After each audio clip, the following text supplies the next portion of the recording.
બે વસ્તુ કરી. પેલા ગાયત્રી મંત્ર અને ગાયત્રી સાધના. રાઈટ. મંત્રનો અર્થ આપણે જોઈ લીધો અને મંત્ર પ્રમાણે આપણે સાધનાની વાત ચાલતી હતી. ગાયત્રી સાધનાના આપણે બે ભાગ કર્યા. એક જે ભૂભુવ સ્વહ ની અંદર સાધના થાય છે, એ સાધના આપણે જોયું કે ત્રણ વસ્તુ સાથે, જે ખોરાક આપણે ખાઈએ છીએ, જે શ્વાસ આપણે લઈએ છીએ, અને હર ક્ષણે ઇન્દ્રિયોમાંથી જે ઇમ્પ્રેશન અંદર આવે છે, એ ઇમ્પ્રેશનને આપણે રિએક્ટ કરીને બહાર ઓકી નથી નાખતા, એ રિએક્શનને પચાવતા જાય અને એમાંથી કોન્શિયસનેસ તત્ભર્ગ ધીમહી આપણે જોઈ ગયા. પછી આપણે જોયું કે એનો એ ગાયત્રી મંત્રના બે અર્થ થઈ શકે. એક કે સવિતા દેવ વરવા યોગ્ય છે અને સવિતા નો દેવ વરવા યોગ્ય છે. એટલે પહેલો અર્થ આપણે લીધું આપણે ગાયત્રી સાધના ભૂભુવ સ્વહની અંદર, અને બીજો અર્થ આપણે એનો દેવ તો ભૂભુવ સ્વહને પાર કરવો પડે. ભૂભુવ સ્વહ ઇઝ એન્કેપ્સ્યુલેટેડ, એક લક્ષ્મણ રેખા છે, એની બહાર નથી. એ લક્ષ્મણ રેખા જે છે એ કાલની લક્ષ્મણ રેખા છે. Memory never dyes. આજ સુધી જેટલા પણ થઈ ગયા, એક દિવસ તાવડિયા સાહેબ સાથે ગીતાજીની વાત થતી હતી, તો મને કે તું આજ માને છે? કૃષ્ણ તો કેટલી વાર આવીને જઈ ચૂક્યા છે, એક વખત નથી થયું. તો એ જે બધું રેકોર્ડિંગ્સ પડેલા છે એ મહાકાલમાં છે, કારણ કે મેમરી નેવર ડાઈઝ. તો એ મહાકાલને વિંધવું પડે. તો આપણે ત્યાં અટકેલા હતા કે મહાકાલને વિંધવાની કઈ કઈ ટેકનિકો છે, એમાં કાલને સમજવાની કોશિશ આપણે કરતા હતા, અને કાલમાંથી મુક્તિ. આટલું ક્લિયર થઈ ગયું બધાને? હા, થોડું સવારનું આપણે રિવિઝન કરી લીધું. મનુષ્યને બે જ બંધન છે હકીકતે. ભલે જીવ છે એ સંસ્કારગ્રસ્ત છે, બંધન છે સંસ્કારો, પણ બંધન હકીકતે બે જ બંધન છે. બે બંગડી પહેરેલા છે મનુષ્ય. એક બંગડીની અંદર કામના છે અને બીજી બંગડીની અંદર સ્મૃતિ છે. મારા એક મિત્ર છે, એનું પત્નીનું નામ સ્મૃતિ. મેં કીધું તમે અધૂરા છો, બે પત્ની જોઈએ.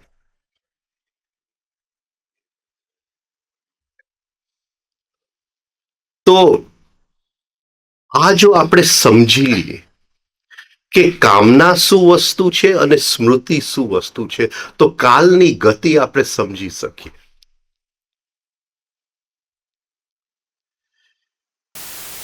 કામના પાસ્ટમાંથી ફ્યુચરમાં જાય છે. એ એવું ઇલેક્ટ્રિકલ ઇમ્પલ્સ છે બ્રેઇનનો,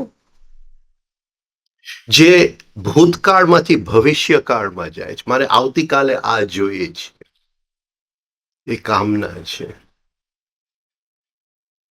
કામના જ્યારે શું કહેવાય, કંઈક એને લાલચ હોય છે અને જાય છે, ત્યારે આપણે એને લોભ કહીએ છીએ.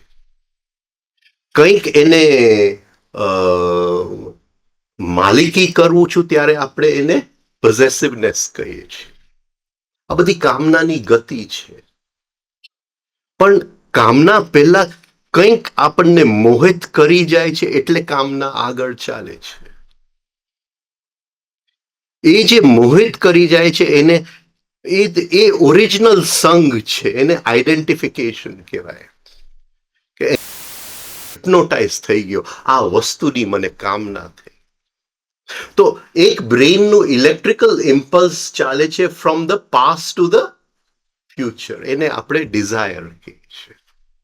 અને એક બ્રેઇનનું ઇલેક્ટ્રિકલ ઇમ્પલ્સ ચાલે છે from the future to the past, એને આપણે મેમરી કહીએ છીએ. બંને ઇલેક્ટ્રિકલ ઇમ્પલ્સીસ છે. આખી સાધનાની વાત એ છે કે કામનાની જે ઇમ્પલ્સ અહીંથી આગળ જાય છે એને રિવર્સ કરીને અહીંથી પાછળ લઈ જાય, અને જે મેમરીની ઇમ્પલ્સ અહીંથી પાછળ જાય છે એને રિવર્સ કરીને આગળ લઈ જાય. આ બે ઇમ્પલ્સીસની ગતિ ફેરવવાની વાત છે. મને યાદ આવે છે કે એમને 5 વર્ષ પહેલા મારી સાથે આવો વ્યવહાર કરેલો. મારી મેમરીની ઇમ્પલ્સ આ ક્ષણથી તો એ તો નોર્મલ છે, બધાયનું મેમરીનું ઇમ્પલ્સ મિકેનિકલી આ જ દિશામાં જાય છે. આઈ હોપ આ પકડાય છે, હું આ સમજાય છે. આ મિકેનિકલી આઈ થિંક મેમરી એટલે always to remember the past. પણ આ ક્ષણને હું ઓળખી ગયો, આ ક્ષણ શું મને કહેવા માંગે છે. તો હવે મારી મેમરીની ઇમ્પલ્સ આ ક્ષણમાંથી ફ્યુચરમાં જાય છે. મને ખબર છે આવતું ક્ષણ આ છે, આવતું ક્ષણ આ છે. મને યાદ આવી ગયું કે આ ક્ષણ તો હું જીવી ગયો છું પહેલા. તો મેમરીનું ઇમ્પલ્સ કોન્શિયસનેસને મળીને આગળ ચાલ્યું, અને કામનાની જે ઇમ્પલ્સ ઓલવેઝ ભવિષ્યમાં જાય છે એને હું લઈ જાઉં કે મારો સ્ત્રોત શું છે એ મારે જાણવું છે. આ કેવી રીતે હું ઓળખી શકું? તો એ કામનાની ઇમ્પલ્સ જે આગળ જાય છે એ રિવર્સમાં જાય છે. આ બંને જે electrical impulses in the brain જે છે, one from past to future and other from future to past, બંનેને રિવર્સ કરવાના છે. એટલે તાઓઇઝમમાં કે ધ બેકવર્ડ ફ્લોઈંગ મેથડ. તો આપણે એ જગ્યાએ આવ્યા કે ભૂભુવની સ્વની સાધના આપણી પતી ગઈ, અને હવે ભૂભુવ સ્વ ની બહાર જાવું છે. જન તપ સત્યમ, 3 લોક છે. જન એટલે જ્યાંથી બધું જન્મે છે, અને આ લોકનું જરા અન્ડરસ્ટેન્ડિંગ આપણી અંદર આવવું જોઈએ. જ્યારે હું કંઈ પણ લાઈફમાં ક્રિએટિવ કરું છું ત્યારે એ જે શક્તિ આવે છે એ જનની શક્તિ છે. ખાલી બાળકને જન્મ આપવો એ નથી. આપણો એ આત્માનો પ્રદેશ છે જન. પછી આત્માનો પ્રદેશ છોડીને પરમાત્માના પ્રદેશમાં જવું પડે છે. તો એ જે આત્માનો પ્રદેશ છે એ આપણે ત્યાં પહોંચવા માટે કાલને વિંધવો પડે જનલોકની અંદર. તો આત્માની ઓળખ થાય, આપણને આત્મ તત્વની ઓળખ થાય. હવે છેલ્લી આપણી સાધના બાકી રહી ગઈ, બાકીની આપણે સવારે કરી ચૂક્યા. આપણે મેમરીથી ટોટલી શું કહેવાય, ગુલામ છે. મેમરીના ટોટલ ગુલામ છે. સાવરિયા સાહેબ કહેતા, we live in one big bubble of memory. એક મેમરીના પરપોટામાં આપણે જીવીએ છીએ, સ્મૃતિના પરપોટાની અંદર. સ્મૃતિઓ ભેગી કરી જેની કોઈ કામની નથી, તિજોરી ભરેલી છે. જે દુઃખ આપવા વાળી જે સ્મૃતિઓ છે, જે અત્યારે અંદર ઘાવ વાળી જે સ્મૃતિઓ છે, બધું અંદર ભરેલું છે, સાચવી રાખેલું છે. આ મારી પૂંજી છે. અને મૃત્યુનો દેવતા એ મેમરી નહીં લઈ જાય, પૈસા લઈ જશે, પણ મારા પૈસા કોઈ લઈ ગયો એનો ઘાવ તો તું સાથે જ લઈ જાજે ભાઈ. હવે કોઈ લઈ ગયો, આમે ઓલો લઈ જ જવાનો છે, એ લઈ જ જવાનો છે. બહુ સમય નથી. એ જ્યારે આવશે અને એનું શું કહે, તલવાર આવશે અને કાપશે એટલે બધું લઈ જશે. હવે ત્યારે હું કહીશ કે ભાઈ ઓલા મારી ઉઘરાણી ત્યાં બાકી હતી ઓલા ભાઈની સાથે, એ જરા વધારે લઈ ગયો તો, હા, તો એ કહેશે એ ઘાવ તું સાથે ઉઘરાણીનો ઘાવ સાથે લઈ જા. હવે એ લઈ ગયો કે મૃત્યુ લઈ જાય શું ફરક પડે છે? મૃત્યુ તો લઈ જ જવાનું છે. આપણા બધાની અંદર એક ડિઝાયર છે કે મૃત્યુ મને તો નહીં જ આવે. એક પડેલું છે આ એક જાતનું વિચિત્ર સંસ્કાર કે બાજુવાળાને આવશે પણ મને તો નહીં આવે. પકડાય છે એટલે કાલને હવે વિંધવાનું છે. હવે કાલની 4 ગતિ આપણે સમજી લઈએ. આ કર્મની 4 ગતિઓ છે. 4 laws of કર્મ. 4 laws of કર્મ. એની પહેલા જરા મેમરીને સમજી લે કે આપણા સાધારણ જીવનની અંદર આપણું સાદું જે જીવન છે એની અંદર મેમરીનો ગુલામ કઈ રીતે નીકળી શકીએ, સ્મૃતિના બંધનમાંથી કઈ રીતે નીકળી શકીએ. ત્યાં તો ડાયવોર્સ અલાઉડ નથી. એ તો 2 ગર્લફ્રેન્ડ ભેગી ને ભેગી જ છે. ડાયવોર્સ અલાઉડ નથી. કોર્ટમાં જાઓ તો એ ચાલશે નહીં. ત્યાં તો ધીમે ધીમે એની સાથે કામ કરવું પડે. તો મને બતાવો કે દિવસની અંદર એક ક્ષણ એવો છે જ્યાં આપણે સ્મૃતિના ગુલામ નથી. એક ક્ષણ સ્મૃતિ વગર હું એક ક્ષણ જીવ, હું મારું નામ લઉં છું તો એ સ્મૃતિ છે. એક ક્ષણ હું આજના દિવસમાં જીવી ગયો જ્યાં સ્મૃતિના અસરની નીચે હું નહોતો. મુક્તિનું એક ક્ષણ આજના દિવસમાં હું જીવી ગયો. પણ પ્રેક્ટિસ કરવું પડે, અને પ્રેક્ટિસ જે કરવું પડે એ એસોસિએટમાં કરવું પડે. એ મને કહે છે કે ભાઈ હું તાજમહાલ જોવા ગયો હતો. હું શું કહું છું? મેં પણ ક્યાંથી આવ્યું? સ્મૃતિમાંથી આવ્યું કે એમને આવ્યું? સ્મૃતિમાંથી આવ્યું. ભાઈ શું જરૂર હતી? સ્મૃતિના ગુલામ જ બની ગયા ને. સ્મૃતિના ગુલામ જ બની ગયા ને. તો જે જગ્યાએ સ્મૃતિની જરૂર નથી ત્યાં શું કામ તમે એને બોલાવો છો? એનાથી મુક્ત થાઓ કે ભાઈ એ તો આવશે કબજો લેવા માટે, ખબર નહીં પડે કઈ રીતે આપણને હિપ્નોટાઇઝ. અરે મેં પણ 6 વર્ષ પહેલા જોયેલું હતું. અને પછી તો આપણે બોલવા માટે તો બાકી કઈ રાખીએ ને બકબક ચાલુ થઈ જાય એટલે તો ચાલુ. અને પણ હું ગયો તો ત્યારે તો મારી દીકરીએ સાથે આવેલી ને મારી દીકરી તો ત્યાં હોમવર્ક એ નહીં કરતી હતી. એ કોઈ દિવસ એનું હોમવર્ક છોડે નહીં. આને એસોસિએટિવ થિંકિંગ કહેવાય. એકમાંથી બીજામાં ઠેકડા મારી એ બધી મેમરી માટે માંથી શું કે આજે કહે ને કે આજે વરસાદ છૂટો છવાયો છે, એમ કે ને શું કે છૂટો છવાયો છે, એવી રીતે મેમરીમાંથી એક આમ શું કહેવાય શાવર આવે છૂટો છવાયો. હા, તાજમહાલ ગયો, દીકરી હતી, હોમવર્ક હતી, કેટલી સારી છે, છૂટો છવાયો મેમરી. અને આપણને ખ્યાલ જ નથી કે સ્મૃતિના ગુલામ છે. અને જ્યાં સુધી સ્મૃતિનું બંધન નથી તૂટતું ત્યાં સુધી મોક્ષનો સવાલ જ નથી, મુક્તિનો સવાલ જ નથી. આ 2 જ બંધન છે, સ્મૃતિ અને કામના.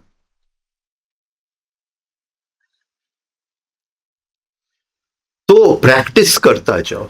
જ્યારે તમે કોઈ જગ્યાએ જાઓ, 5 લોકો બોલતા હોય ને તરત સ્મૃતિમાંથી આવે અરે આ વાત મારે મૂકવી છે, ભાઈ કામની છે. પોઝ કરો. આ સ્મૃતિમાંથી આવેલી વાત, એનો સ્મૃતિનો ખોટો હું ગુલામ શું કામ બની જાઉં? એમ ધીમે ધીમે ધીમે કરતા કરતા સ્મૃતિમાંથી એક જાતનું સેપરેશન થઈ જશે. એક સ્મૃતિના બંધનમાંથી થોડું નીકળવાનું થઈ જશે. બાકી એક ક્ષણ નથી આ દિવસની અંદર. મુક્તિની તો વાત આપણે કરીએ ને આ સ્મૃતિમાં બંધાયેલા રે. પકડાય છે. એટલે practice being free of memory. જ્યાં મેમરીની જરૂર જ નથી એને શું ફરક પડે છે હું ગયો કે ન ગયો? એ વાત મૂકવાની કઈ જરૂર હતી? રાઈટ કે તે શર્ટ આવું પહેર્યું છે, એના જેવું શર્ટ મારી પાસે છે, પણ હું દુકાનમાં ગયો તો ત્યારે માલ ખલાસ થઈ ગયો હતો. શું એની જરૂર છે? તો જ્યાં મેમરી આપણો કબજો લેવાની કોશિશ કરતી હોય ત્યાં જો આપણે કોન્શિયસનેસ લઈ આવીએ તો આપણને કોન્શિયસનેસ મળે અને મેમરીમાંથી મુક્તિ મળી. અને આ પ્રેક્ટિસથી થાય. આ કોઈ ધ્યાનની વિધિથી નથી થવાનું. It has to be practiced in normal life, in relationships, એક બીજાના સંબંધોની અંદર, જ્યાં મેમરીને કોઈ કંઈક બોલે છે ને આપણી સ્મૃતિ પ્રેરિત થાય છે કંઈક ફેંકવા માટે, ત્યાં એને પ્રેક્ટિસ કરવું પડે. એકલા આશ્રમમાં બેઠા હોય કે જંગલમાં બેઠા હોય ત્યાં કઈ સવાલ જ નથી. સંબંધોની વચ્ચે તો થોડી થોડી આપણે આને તાવડિયાજીની ભાષામાં મેમરી બાયપાસ કહેવામાં આવે છે. બાયપાસ એ કે મેમરી મરતી નથી, તમે એને મારી ન શકો. એવી રીતે કામના કોઈ દિવસ મરતી નથી, કારણ કે એની ઈચ્છા શક્તિ છે જેનાથી આ સૃષ્ટિનું નિર્માણ થયું. તો એની ઈચ્છા શક્તિ હોય તો ઈચ્છાને તો આપણે મારી ન શકીએ. ઈચ્છાને આપણે નબળું બનાવી દઈએ કે ભાઈ તું, હું હિપ્નોટાઇઝ નહીં થાઉં તારા, હું તારી સાથે આઈડેન્ટિફાય નહીં થાઉં, હું તારી સાથે સંગ નહીં કરું. પણ અંદર ઈચ્છા તો થશે, ચલો ઈચ્છા થશે, ચલ બહાર જમવા જઈએ. ઈચ્છા થઈ, પણ બહાર જમવા જઈએ ઈચ્છાને જોઈ લીધી, બસ ત્યાંથી જરા હટી જાઓ કે ભાઈ હું તારા કબજામાં નહીં આવું. રાઈટ? અત્યારે હું ખુશ છું, ઘરે ખીચડી ખાઈને હું ખુશ છું, આવતીકાલે જઈશ, પણ અત્યારે તો તારા કબજામાં નહીં આવું. તો કામના નબળી પડી જાય છે. હા, એ આપણને હેરાન નથી કરી શકતું. મહાભારતમાં કામનાનો પ્રતીક અશ્વત્થામા છે. શ્વ એટલે આવતીકાલ, અશ્વ એટલે જે આવતીકાલે નથી છતાંય આજે છે, અને થામા એટલે જે હંમેશા છે, સ્થાયી છે. જે આજે છે એ આવતીકાલે નથી છતાંય હંમેશા માટે છે.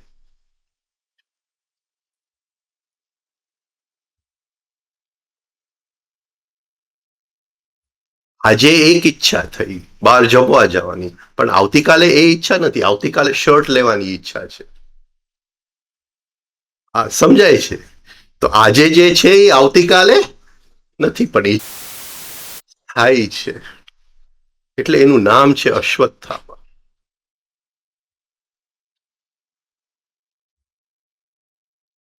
અને એની પાસે મણી છે. તો જ્યારે અર્જુન એને મારી નાખવાની તૈયારીમાં છે, કૃષ્ણ એને રોકે છે. કૃષ્ણ એટલે કોન્શિયસનેસ, અર્જુન એટલે શિષ્ય, જે અરજી ભાવમાં જીવે છે એ શિષ્ય, હર ક્ષણે શરણાગતિમાં જે જીવે છે એ શિષ્ય.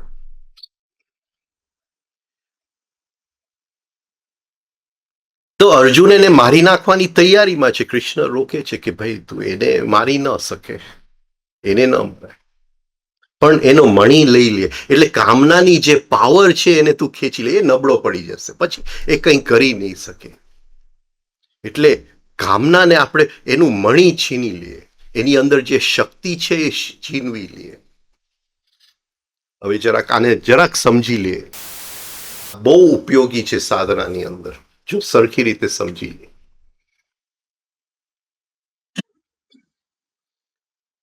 એની શક્તિ છીનવી એટલે વાત શું? એકદમ થાકેલો છું, રાઈટ, મારાથી હવે એક ડગલું શું ભરાતું નથી, બહુ હવે એમ થાય કે હવે સૂઈ જાય તો સારું. ત્યાં ભાઈ આવીને કહે છે કે તમને ખબર ને ઓલા બીજા ભાઈ તમારી માટે આવું આવું બોલતા હતા. શક્તિ આવે કે ના આવે? બોલો બોલો. ક્યાંથી આવી? ભાઈ હમણાં જ થાકેલો હતો. હા, ક્યાંથી આવી? આ શક્તિને ફોર્સ કહેવાય. ફોર્સ કહેવાય. હા, સડનલી નદીમાં પાણી નથી ને, પાણી આવી ગયું નદીની અંદર. પાણી આવી ગયું, ઇલેક્ટ્રિસિટી જેન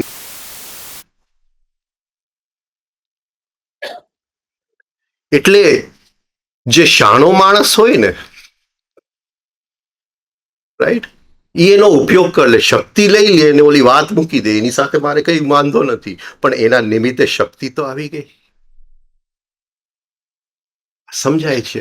હરેક કામનાની અંદર શક્તિ છે. આવતીકાલે મારે બહાર જમવા જવું છે, એની અંદર શક્તિ છે. તો કામનાને નબળું પાડી દે ને શક્તિ આપણે લઈ લે, શક્તિ આપણો ઉપયોગમાં આવી જાય. અને હાઇડ્રોલિક શું કહેવાય? હાઇડ્રો ઇલેક્ટ્રિક પાવર કહેવાય. We are generating power. અને જ્યારે સંબંધોમાં ઉતરીએ ત્યારે કંઈક ને કંઈક કાકરા તો ફેંકે જ લોકો. કોઈક તો કંઈક કે શર્ટ પહેર્યું હોય તો આ લાગે છે કે તે સેલમાં લીધું લાગે છે. નથી કહેતો ભાઈ તારો શર્ટ તો બહુ સારો.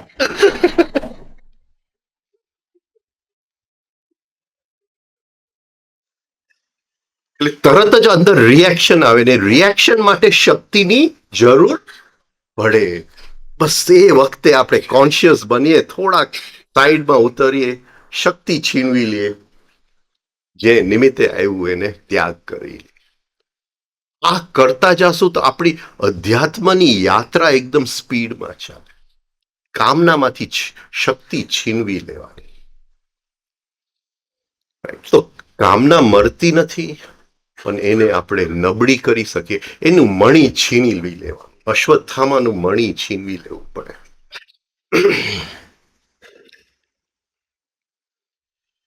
હવે આ આપણે મહાકાલને વિંધવાનો છે, તો આપણે કહ્યું કે એ વિંધવું છે એટલે મારે હવે મેમરીમાંથી જેટલું બને એમાંથી મારે મુક્ત જોઈએ, બાકી તો આ સમયના બંધારણમાં તો હું છું ને છું જ.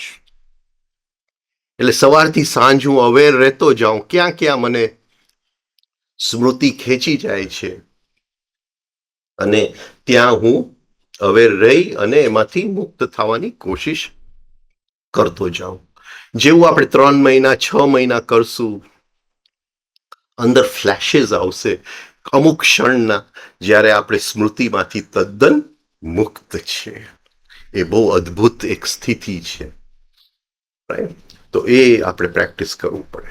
હવે આપણે જે કાલ છે એના 4 લાઇન્સ જોઈ લઈએ. સવારની અંદર એક લાઇન જોઈ લીધું, એ થોડું રિપીટ કરીશ અને આગળ જઈએ આપણે.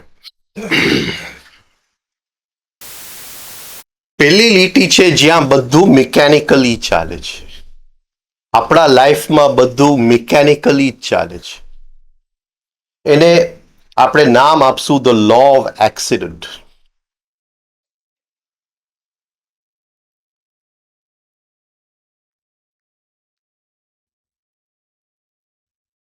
આજે બિઝનેસમાં 5 પૈસા ગુમાવ્યા અને મને ડિપ્રેશન આવી ગયું, તો એ ઘટનાને શું કહેશો? એક્સિડન્ટ. એક્સિડન્ટ જ કહેશો. હું એક્ઝામમાં માર્ક્સ સારા ન લઈ આવ્યો, હવે હું રડ્યા કરું છું, શું કહેશો?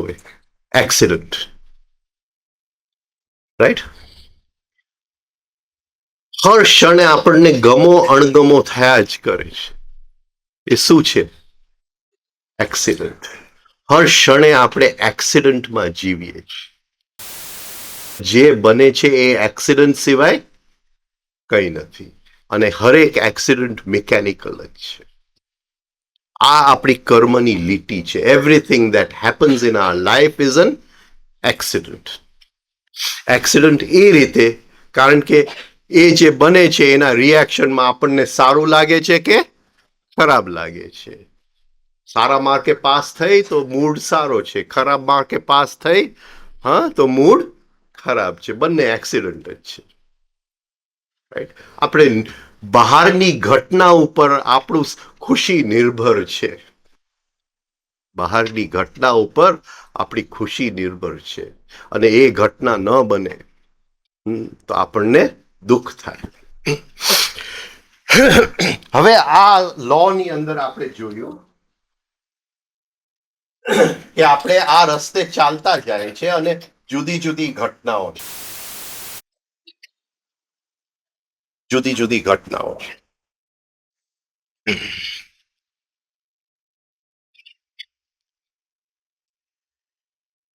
અને એ ઘટના આપણે જોયું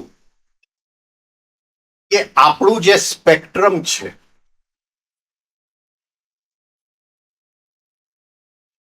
એ ઘટનાઓ એને મળવા આવે છે. એટલે મારા જે હોવાપણું છે એને ઘટનાઓ મળવા આવે છે.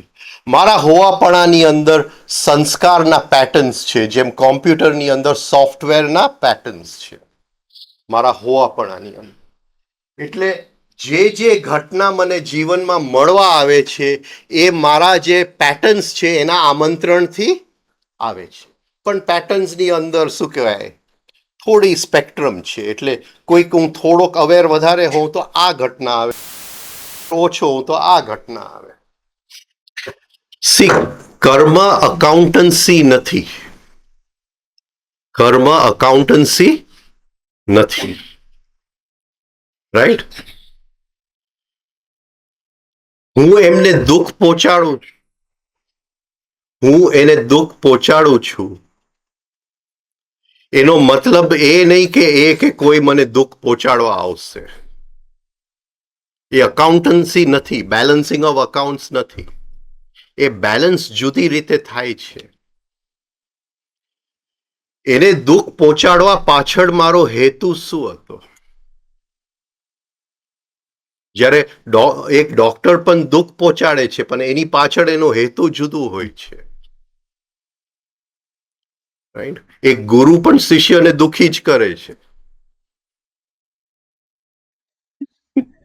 પણ એનો હેતુ છે.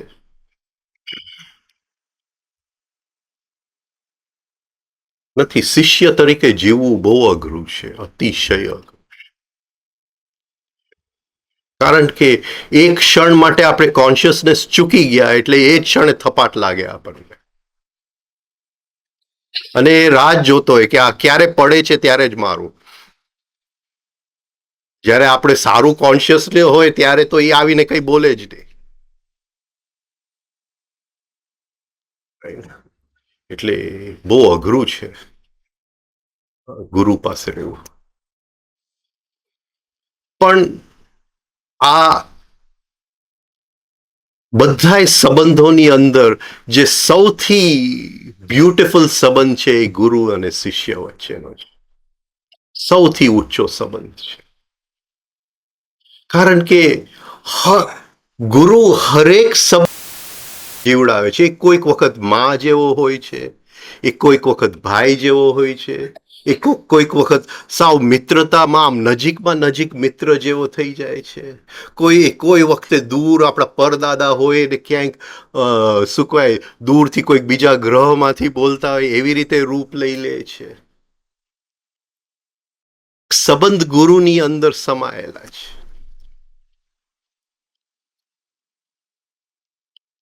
એ શિષ્યને શીખડાવે છે કે ખાલી કાનેથી ન સંભળાય. જ્યારે સાંભળવાનું હોય ત્યારે પાંચે ઇન્દ્રિયો સાથે સંભળાય. આંખેથી પણ સંભળાય, કાને પણ દેખાય, અને જ્યાં જરૂર હોય ત્યાં શિષ્યને બરાબર દુખી એ કરી દે. તો હેતુ શું હતો?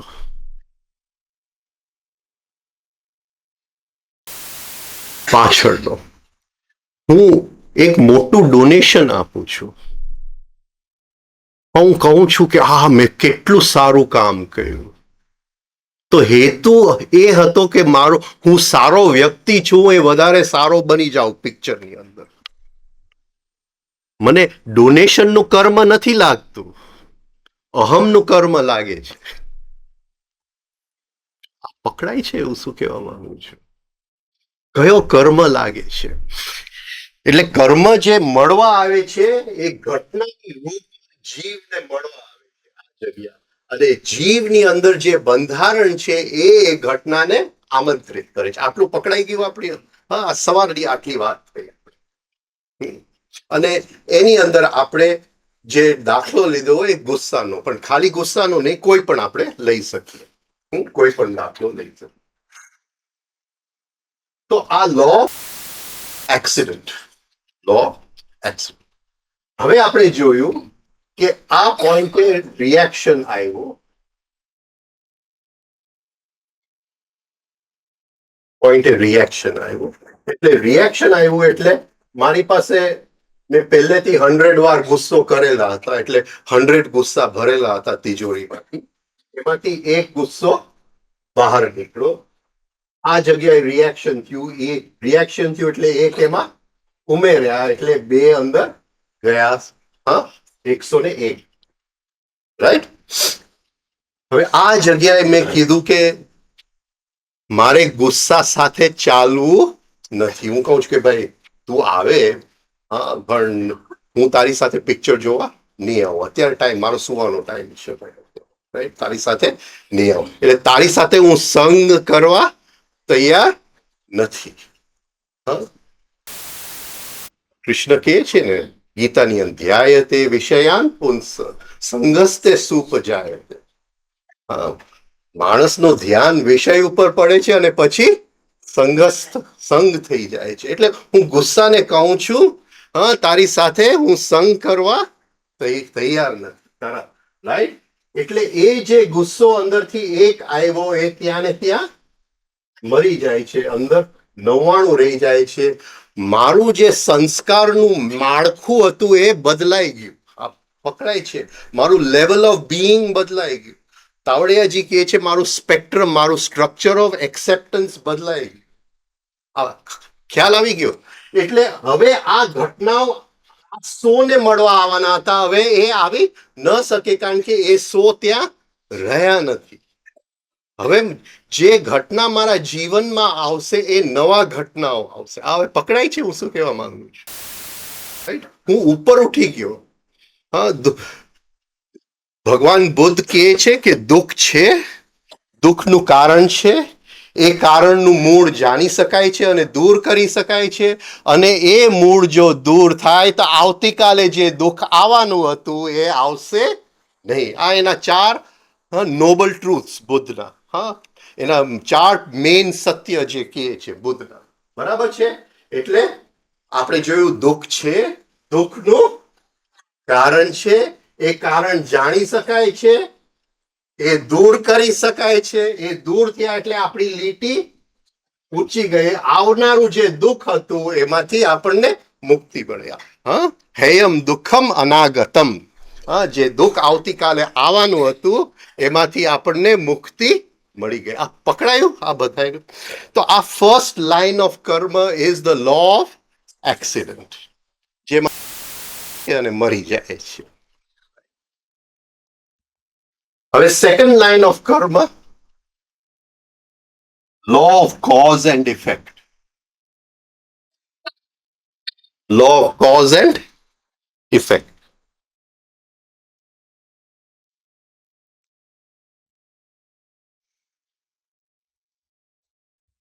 આ એક ગુસ્સો આવ્યો અને એના પ્રત્યે હું અવેર થયો, એની સાથે હું સંગમાં ન ઉતર્યો. એટલે non identification, the practice of not identifying. હું એને ના પાડું છું. રાઈટ. એ ગુસ્સો મને કંઈ કરી શકતો નથી. તો એ જે ગુસ્સો મરી જાય છે એ કોઝ બને છે નવા ઇફેક્ટનો. બાકી તો મારી જિંદગી એ જ સાયકલમાં ચાલવાની હતી. શું થયું? સોરી. એક કોન્શિયસનેસનું ક્ષણ નવા ઇફેક્ટ માટે કોઝ બની. આ સમજાય છે? પહેલા શું હતું કે એ ગુસ્સો જે બનત એ નવો ઇફેક્ટ કરવાનો હતો. હવે એ ગુસ્સો મરી ગયો, એ નવો કોઝ બની ગયો. આ સમજાય છે? For a new effect. હવે આ થોડુંક સમજી લેજો કે એક ક્ષણ કોન્શિયસનેસનું, એક ક્ષણ કોન્શિયસનેસ,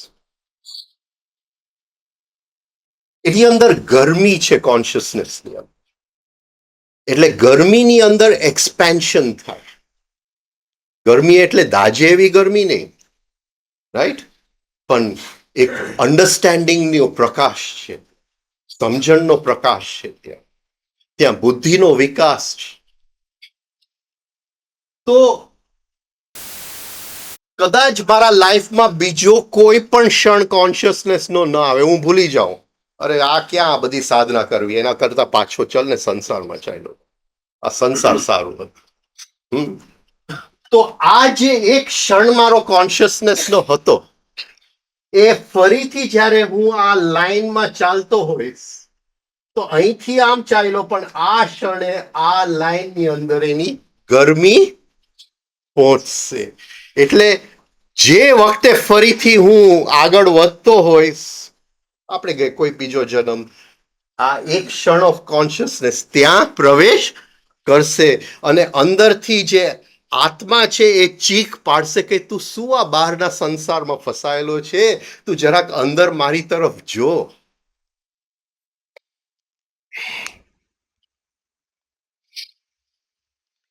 હરેક વ્યક્તિ હરેક જીવનમાં અંદરનું આત્મતત્વ 3 વખત બોલે છે, 3 વખત બોલે છે. એ 3 વખત અંદરથી એક આમ એનો અવાજ કાઢે છે કે આ તું શું સંસારમાં ફસાયેલો છે, તું થોડોક મારી તરફ નજર તો કર, એક ડગલું તો મારા તરફ યાત્રા તો ભર. ઘણી વાર એ જે બોલતું હોય અને બધાના જીવનમાં આ તમને ક્યાંય ને ક્યાંય અનુભવ થયો હશે, એ coincides with some big shock in life. Supposing મારા ફાધર ડાઈડ, તો હું જરા દુઃખી છું અત્યારે, રાઈટ.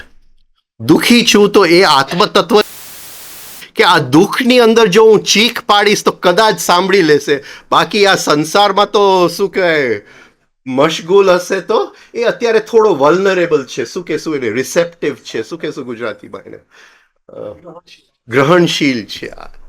એ જરાક એને પછડાચ લાગ્યો છે ને દુઃખનો, એ થોડો શું કહેવાય રિસેપ્ટિવ છે એના પ્રત્યે, ઓપન છે એની માટે. એટલે એ વખતે, અને કદાચ આપણે 2 દિવસ કોશિશ પણ કરીએ, પણ પછી સમયમાં પાછું મિકેનિકલનેસ આવી જાય છે. એને આવી રીતે એ 3 વખત બોલવાની કોશિશ કરે આપણા જીવનની અંદર, અને ત્રીજી વાર બોલે અને પછી આપણે ન કરીએ તો પછી આ જન્મમાં ફરીથી મોકો આવતો.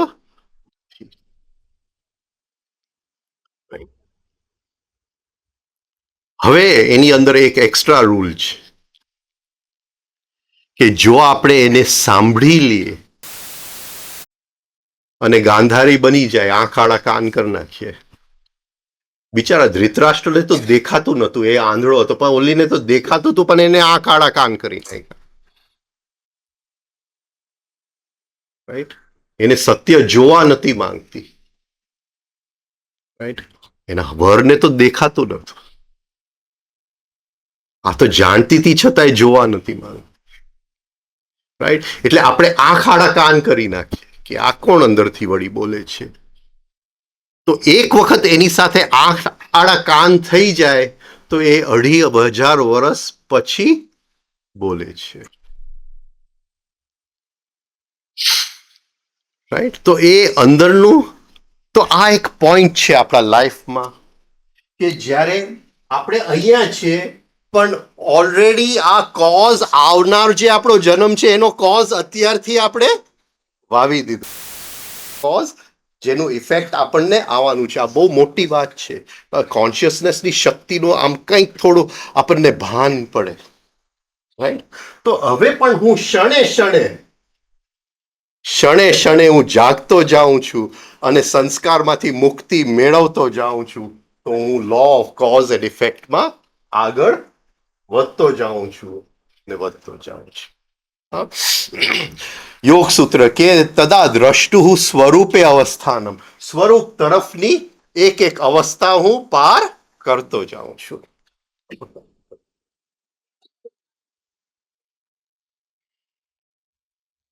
આ સમજાય ને બધું? આમ અઘરી વસ્તુ છે પણ જરા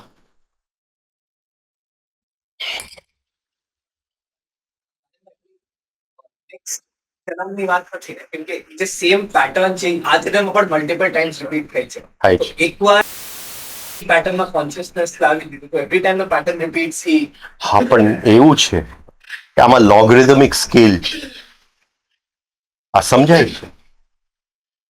સે 100 છે અત્યારે, 100 માંથી એક ઓછું થયું ને તો જે 99 ની શક્તિ છે એ 1/10 ઓફ પહેલા થઈ જાય છે.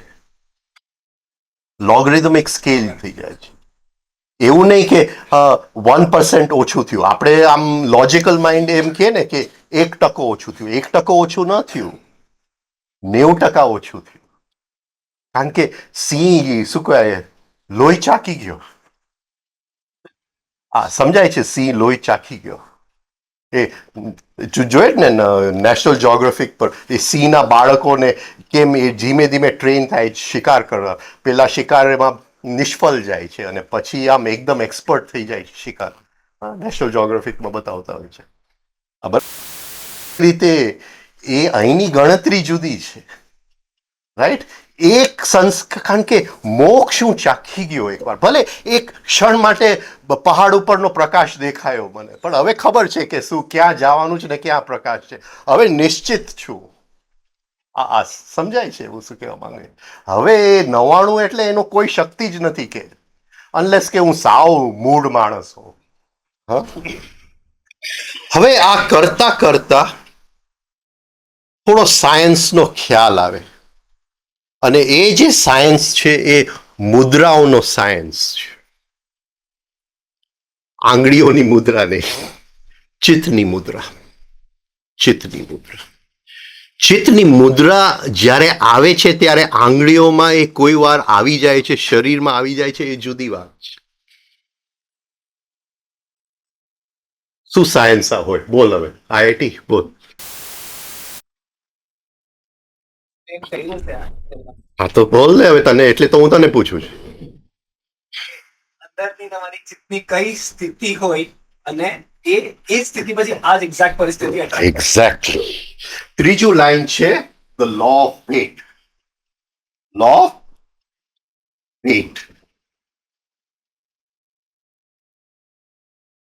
હવે મને ખ્યાલ આવી ગયો.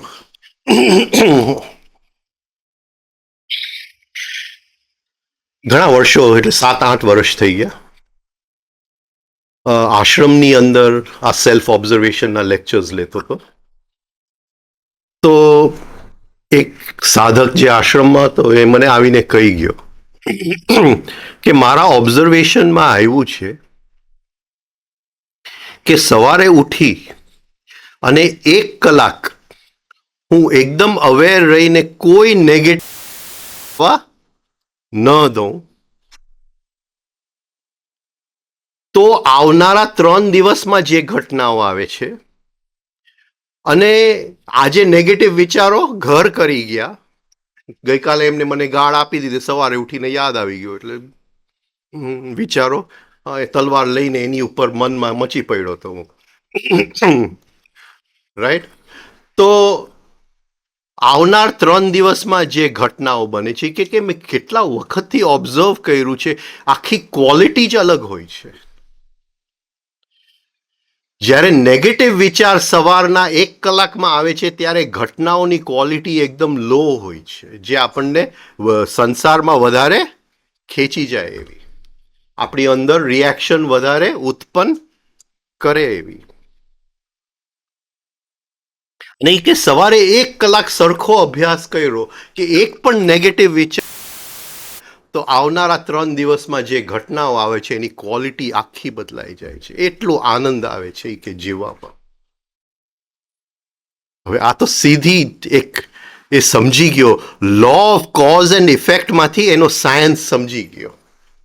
કે ચિત્તનું આ આસન હું રાખું, ચિત્તનું આ મુદ્રા હું રાખું, તો જે ઘટના મારે મારા જીવનમાં આમંત્રિત કરવી છે એ મારા હાથની વાત છે. આને કહેવાય લો ઓફ ફેટ. એને સિદ્ધિ આવી ગઈ.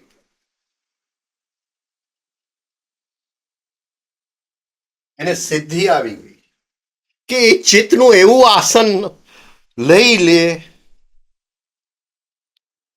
કે જે ઘટના એને પોતાની જીવનમાં આમંત્રિત કરવા છે એ એની મેળે આમંત્રિત થઈ જાય. આ એક સંકલ્પ શક્તિ છે. આને રિયલ અર્થમાં આ સાયન્સ છે. પણ એ તો law of cause and effect પછી. આપણે તો લો ઓફ એક્સિડન્ટમાં મુદ્રાઓ કરીએ છીએ.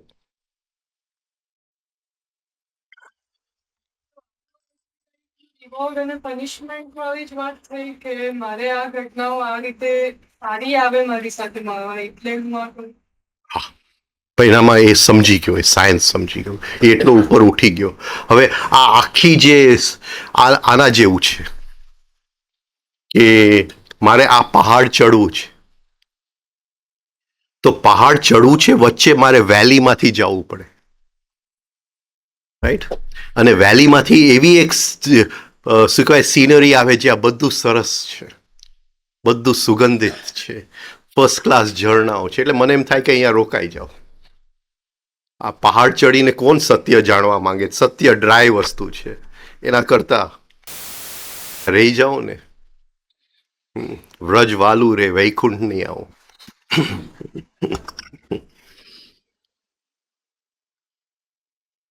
પકડાય છે. હવે એને અહીંયા આવડી ગયું. એને કયા ફૂલ ઉત્પન્ન કરવા, કયા ઝરણા ઉત્પન્ન કરવા, કઈ સીનરી ઉત્પન્ન કરવી, એને આવડી ગયું. ફસાઈ જાય. અને આ તો નિયમ છે. હર જગ્યાએ અડચણ તો આવવાના જ છે. કંઈક અડચણ આપણને કુરૂપ અડચણ હોય ને કંઈક અડચણો એકદમ સુંદર અડચણ હોય. હું તો કહું સુંદર અડચણો હોય, ખતરનાક અડચણો હોય. ઓલું તો ખબર તો પડે કે આ અડચણ તો છે.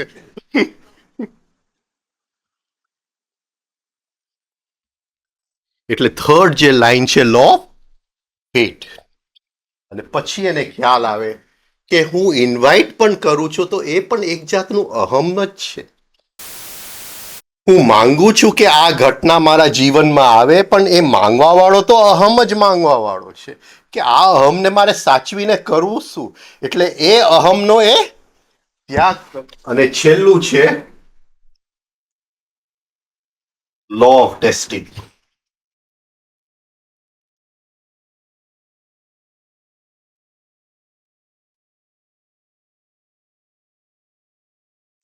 એ છેલ્લું જે બચેલું અહમ છે એને ત્યાગ કરી નાખે છે. અને એ કહે છે કે હવે મારે ફરીથી સાવ સાધારણ માણસ બનવું છે. એટલું સાધારણ બનવું છે કે આવતીકાલે જે દુઃખ આવે છે એ દુઃખને મને ખબર છે, પણ એની સાથે મારે કંઈ પણ કરવું નથી. એ મારે એકદમ પ્રેમથી સ્વીકારવું છે. હવે જેમ લો ઓફ એક્સિડન્ટમાં જીવતો તો એ જ રીતે જીવીશ, પણ ટોટલી કોન્શિયસ. હવે મને કોઈ સિદ્ધિમાં રસ. હવે તો હર ક્ષણ કોન્શિયસનેસ સાથે છે. પણ હવે મારે સાવ સાધારણ માણસ તરીકે રહેવું છે. અને આ લો ઓફ ડેસ્ટિનીની આપણે ત્યાં જે શાસ્ત્ર છે, શાસ્ત્રનું નામ છે રામાયણ. રામને ખબર હતી કે સીતાનું હરણ થવાનું છે, પણ એ કે એ દુઃખથી તો મારે ભાગવું જ નથી. એ દુઃખથી મારે ભાગવું નથી. ઇટ્સ અ બ્યુટિફુલ શાસ્ત્ર, જે વોલન્ટરી કોન્શિયસ સફરિંગનું જે શાસ્ત્ર છે આપણે ત્યાં, અદ્ભુત શાસ્ત્ર છે.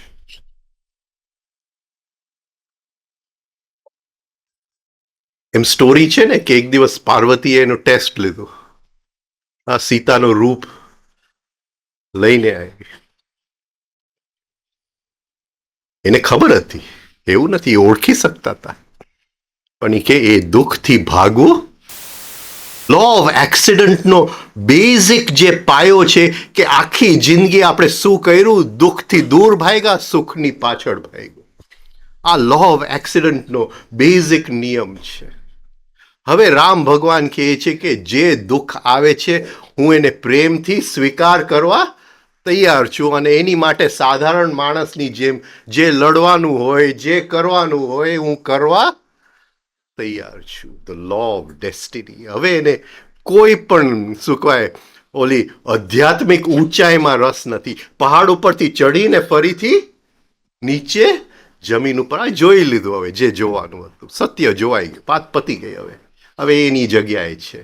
પણ એ સત્યમાંથી જે અંદર રૂપાંતરણ થયું એ બધાની સાથે હવે હું વેચતો જાઉં આગળ. આ પકડાય છે હું શું કહેવા માંગુ છું? લો ઓફ ડેસ્ટિની. એ સાધારણ માણસ બને છે. તો આ 4 છે આપણે ત્યાં 4 levels of law of accident, જ્યાં આપણે તદ્દન મૂડ હોય છે, મિકેનિકલ હોય છે. પછી થોડી કોન્શિયસનેસ આવે, આપણે બીજ વાવતા જાય અને નવા નવા ઇફેક્ટ બનતા જાય, જીવનમાં નવું બનતું જાય. પછી આપણને એ શક્તિ આવી જાય, એ સમજણ આવી જાય કે કઈ ઘટનાને કઈ રીતે આમંત્રિત કરવું. અને છેલ્લે આપણે કહીએ કે એ પણ મને નથી જોઈતું. હવે તો આત્મતત્વની ઓળખ થઈ ગઈ. હવે એ બધાની સાથે વેચવું, પાછું લો ઓફ એક્સિડન્ટમાં કોન્શિયસલી આવી જાઉં. એ લો ઓફ ડેસ્ટિની છે. આ 4 લોઝ ઓફ કર્મ. તો આટલું જો આપણે કરી ગયા તો એ જે મહાકાલની જે રેખા છે એ આપણે પાર કરી જશું. કાલમાંથી એ મુક્તિ મળી ગઈ, કર્મમાંથી. હવે ક્રિયા છે જીવનની અંદર. જે સાધારણ માણસ કરે છે એ બધું કરે છે, પણ કોઈ પણ કર્મ હવે લાગતું નથી. કારણ કે કોન્શિયસ કોઈ બીજ વાવતો જ નથી. ગુસ્સાનો બીજ વાવે તો કંઈક લાગે. કર્મનો નિયમ છે કે પેલા બીજ વાવો તો ઝાડ થાય, પણ બીજ જ નથી. કોઈ ક્ષણે કોઈ બીજ વાવતો નથી. એટલે એ હવે તપસ્વાધ્યાય ઈશ્વર પ્રણિધાન અત્વ ક્રિયા યોગ. હવે કર્મયોગ ન રહ્યો, હવે ક્રિયા યોગ રહ્યો.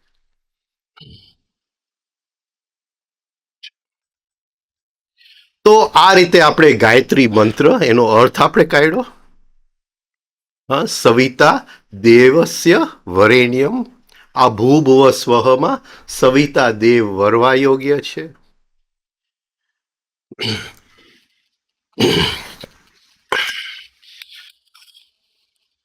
તત ભર્ગ ધીમહી. ઉપર અમો બધાય ધ્યાન ધરીએ છીએ. અમો બધા એટલે થિંકિંગ, ફીલિંગ, સેન્સિંગ, મૂવિંગ. યહ એટલે તે, ભર્ગ તે ભર્ગ, નહ અમારી બધાયની બુદ્ધિને સળગાવી આપે, પ્રેરિત કરાવી આપે, પ્રચોદયાત. એ રીતે જો આપણે આ ગાયત્રી મંત્ર બોલી પણ શકીએ અને જીવી શકીએ તો જીવનમાં આનાથી મોટી ક્રાંતિ કઈ નથી. તો આ ગાયત્રી મંત્રની થોડી વાત થઈ. બની શકે તો 3 સ્ટેપ રિધમિક બ્રીધિંગમાં પ્રેક્ટિસ કરજો. આઈ હોપ કે બધાને ખબર છે કઈ રીતે 3 સ્ટેપ બ્રીધિંગમાં. જરા મૂકને મ્યુઝિક જરા.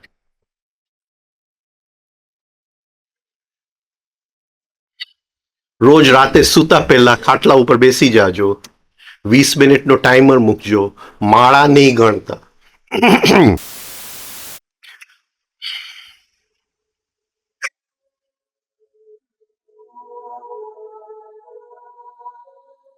બે શ્વાસની અંદર એક મંત્ર બોલજો. અંદર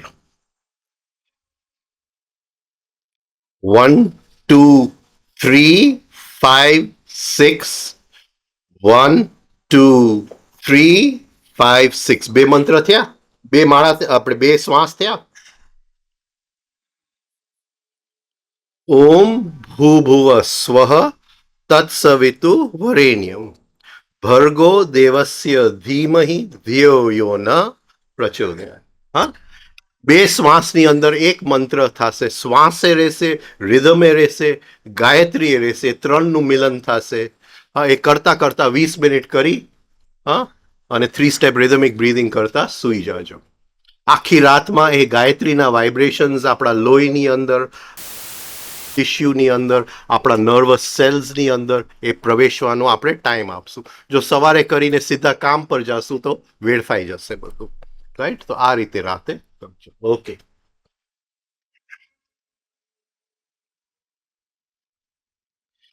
તો આ થયું ગાયત્રી મંત્ર, અધૂરું હતું સવારનું. કોઈને કંઈ પૂછવું હોય પછી આગળ કંઈક કરીએ. હવે આપણે કલાક બાકી છે.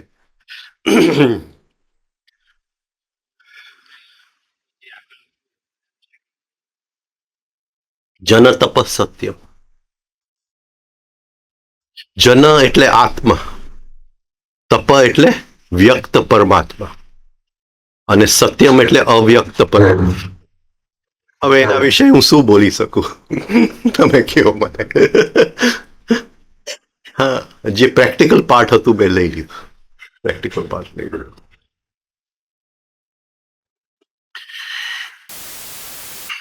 એક દિવસ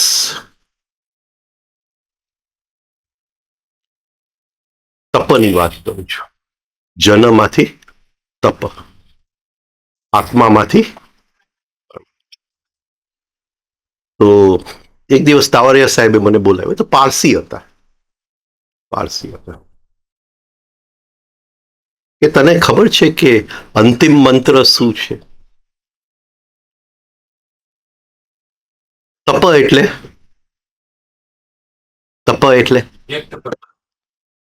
વ્યક્ત પરમાત્મા. એટલે એનો શબ્દ શું છે? રામ. એટલે કે અંતિમ મંત્ર આ છે, જ્યાં આત્માનું એ લીન થઈ જાય છે, પછી કંઈ રહેતું નથી. એ છેલ્લી થોડી જે ઇન્ડિવિજ્યુઆલિટી રહે છે એ આત્માના કારણે રહી જાય છે. તપલોક એટલે રામ. તપ અગ્નિ, રામ એટલે અગ્નિનો મંત્ર છે. એટલે કે રાઈટ વેમાં ત્યારે રામ બોલાવવું જોઈએ. એટલે કે અંતિમ વસ્તુ જે ગુરુ શિષ્યને શીખડાવીને જાય ને, એ રામ કેમ બોલવું? રામ કેમ બોલવું?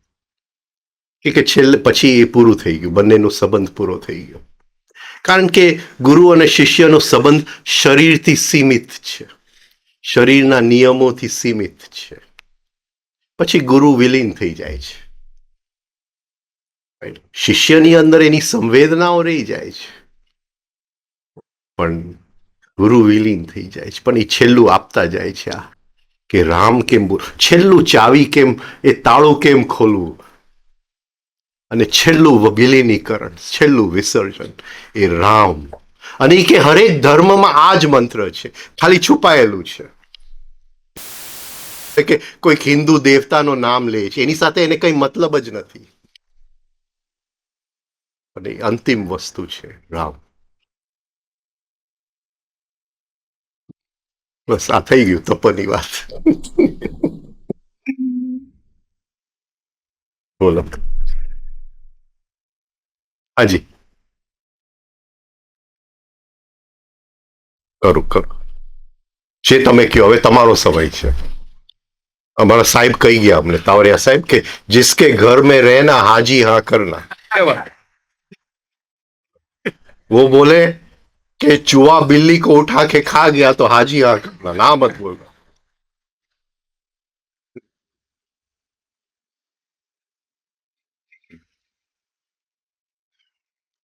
હા,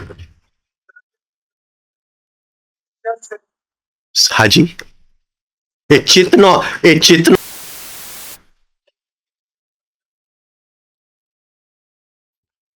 એ જેસ્ચરના રૂપમાં આવી જાય, પણ એ જેસ્ચર નથી.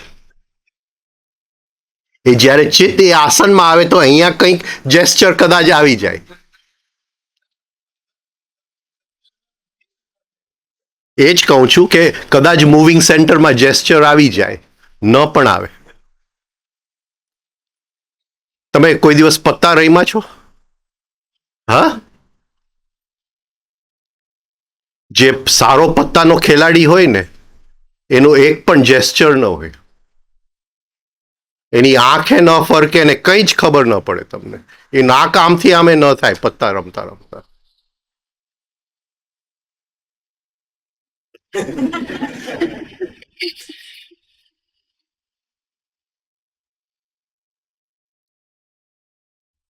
બોલો બીજું.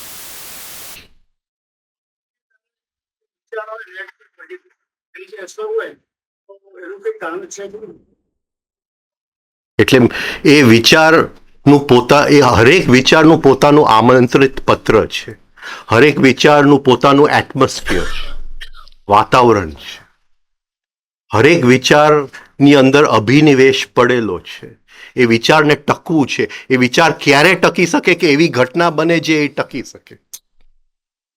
આ સમજાય છે? એને ટકવું છે, એને મરવું નથી. એ વિચાર જેમ મનુષ્યને મૃત્યુનો ભય છે, હરેક વિચારને પણ મૃત્યુનો ભય છે. એટલે એ એવું જ કરશે કે એ ટકી શકે. એવી જ ઘટનાને બોલાવશે કે એ ટકી શકે. અને નેગેટિવ વિચારમાં વધારે ભય છે. પોઝિટિવ વિચારમાં એટલીસ્ટ રિલેક્સેશન છે. સમજાય? એટલે એ જે ભાઈએ વાત કરી એ બહુ સમજવા જેવી વાત છે કે સવારે ઉઠું, ટાઈમર મૂકી દઉં 20 મિનિટનું, કે પહેલા 20 મિનિટમાં એક પણ નેગેટિવ વિચાર, અને આ બહુ મોટી સાધના થઈ જાય. બહુ જ મોટી સાધના થઈ જાય. કેટલું બલ મળે આપણને. અને હું એમ માનું છું કે તમે આટલું કરશો તો તમે તમારી મેળે જ જોશો કે તમારું જીવનની અંદર કેટલી બધી વસ્તુઓ ફેરફાર થઈ જાય છે. આટલું જો કરશો તો. બોલો. હાજી.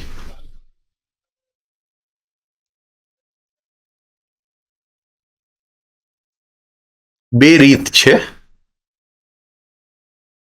એક સમજણ છે અને એક સંકલ્પ છે. બરાબર છે? બંને રીત અપનાવવા જેવા છે. મારી દીકરી ઘરે નથી આવી, પણ હું એટલો અંદર હું શરણમાં છું કે મારાથી હાયર કોઈક ઇન્ટેલિજન્સ છે જે એનું ધ્યાન રાખે છે મારા કરતા સારું, તો એને કંઈ નથી થવાનું. પણ અંદર એટલી શરણાગતિ હોવી જોઈએ.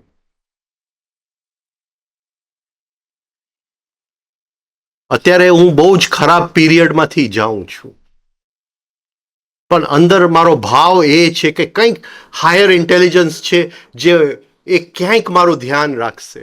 એ મને લોટરી નથી જીતાડવાનો. આ સમજાય છે? આટલી જો આપણને અન્ડરસ્ટેન્ડિંગ હોય કે આપણાથી હાયર ઇન્ટેલિજન્સ છે, અને એ હાયર ઇન્ટેલિજન્સને આપણે જાણીએ એની કરતાં પહેલા ખબર પડી જાય છે. તાવડિયાજી એને યુનિવર્સલ ડિવાઇન માઇન્ડ કહે છે, the divine mind of God. તો આપણે એને ચિંતા ધરી દઈએ. પણ આ વસ્તુ એગ્રેસિવલી નહીં થાય. એ તારે કરવું પડશે. એક આમ નમ્રતાથી, એક અંદર શું કહેવાય, સોફ્ટનેસ. ઓલું ગીત છે ને, આપણે પેલા નાના હતા ત્યારે, તુમ કમસિન હો, નાજુક હો, નાદાન હો. હા, આમ કેટલું સરસ ગીત છે કે તું સોફ્ટ છે, કમસિન હો, નાજુક હો, તું કેટલું આમ મેલિએબલ છે, નાદાન હો, ઇનોસન્ટ છે. એટલું બધું તું આમ સોફ્ટ છે કે ઇવન પ્રેમ તને કરવું એ એક જાતની હિંસા છે. એટલે હું તને પ્રેમ કેવી રીતે કરી શકું? तुम कमसिन हो, नादान हो, नाजुक हो, सोचता हूं कि तुमसे प्रेम कैसे करूं. એવું કંઈક છે ને. હા, કેવી રીતે તને પ્રેમ કરું? પ્રેમ પણ હિંસા થઈ જશે. આની સાથે હિંસા કેમ કરું?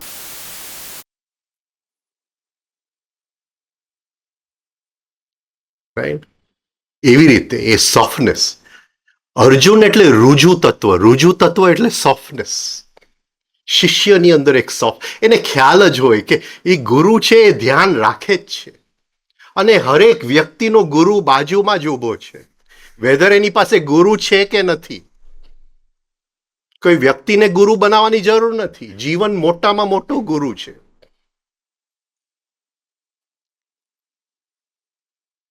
એ બાજુમાં જ છે. પણ આપણે શરણે જવું પડે. આપણે શિષ્યની સ્થિતિમાં આવવું પડે. તો એ પહેલો રસ્તો છે કે ક્યાંય પણ કોઈ ચિંતા હોય તો એ શરણાગતિનો પહેલો રસ્તો છે. અને બીજો રસ્તો છે સંકલ્પનો રસ્તો. સંકલ્પનો રસ્તો એ અજમાવા જેવો છે. એક ભાઈ બહુ સ્પીડમાં અને ખતરનાક ગાડી ચલાવતા હોય ને આપણે બાજુમાં બેઠા હોય તો બ્રેક એ ના મારતો હોય, બ્રેક આપણે મારતા હોય.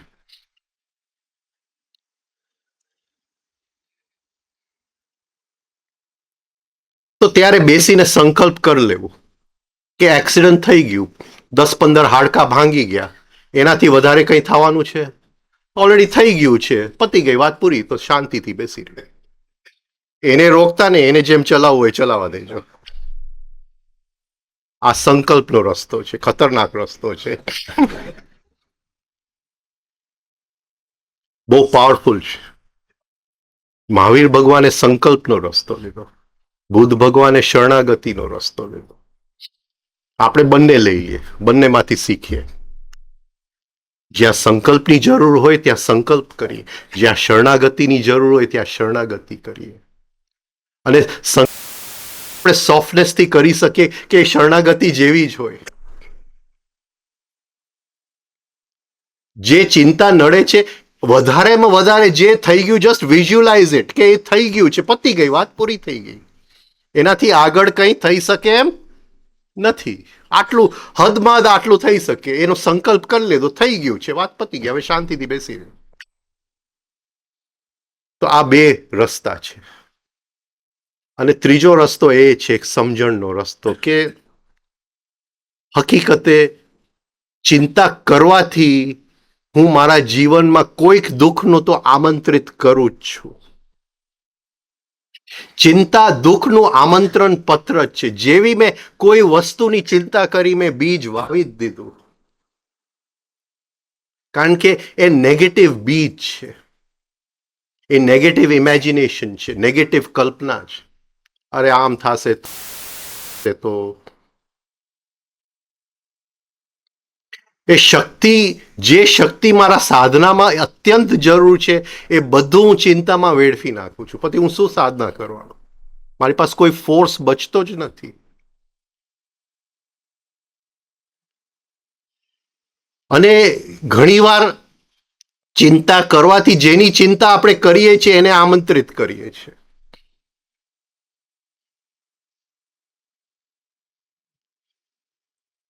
એટલે અમારા બ્રહ્મવેદાંતજીનું એક સૂત્ર છે, ચિંતા ન કરવું, ચિંતન કરવું. ચિંતન કરો, ચિંતા ન કરો. એક ઝેન સ્ટોરી છે કે એક ભાઈનો 20 વર્ષનો દીકરો ગુજરી ગયો. બહુ શોક લાગી ગયો. તો ખેતરની અંદર બેસી રહે, ન ખેતરને ખેડે, ન નવા બીજ વાવે. વરસાદનો સમય આવી ગયો, ખેતર એમને વિરાણ. એની બૈરીને થયું કે આ શું કરે છે, એટલે એ ગઈ ઝેન માસ્ટર પાસે. ઝેન માસ્ટર આવ્યા અને બેઠા એની બાજુમાં ખેતરની અંદર કે તને યાદ છે જે દિવસ તારા લગ્ન થયા હતા, તું કેટલો ખુશ હતો, તું કેટલો ઉત્સાહમાં હતો, તું યાદ કરી દિવસો. તો એ કે હા હું ખુશ હતો. એ યાદ કરે છે, એકદમ ખુશ થઈ જાય છે.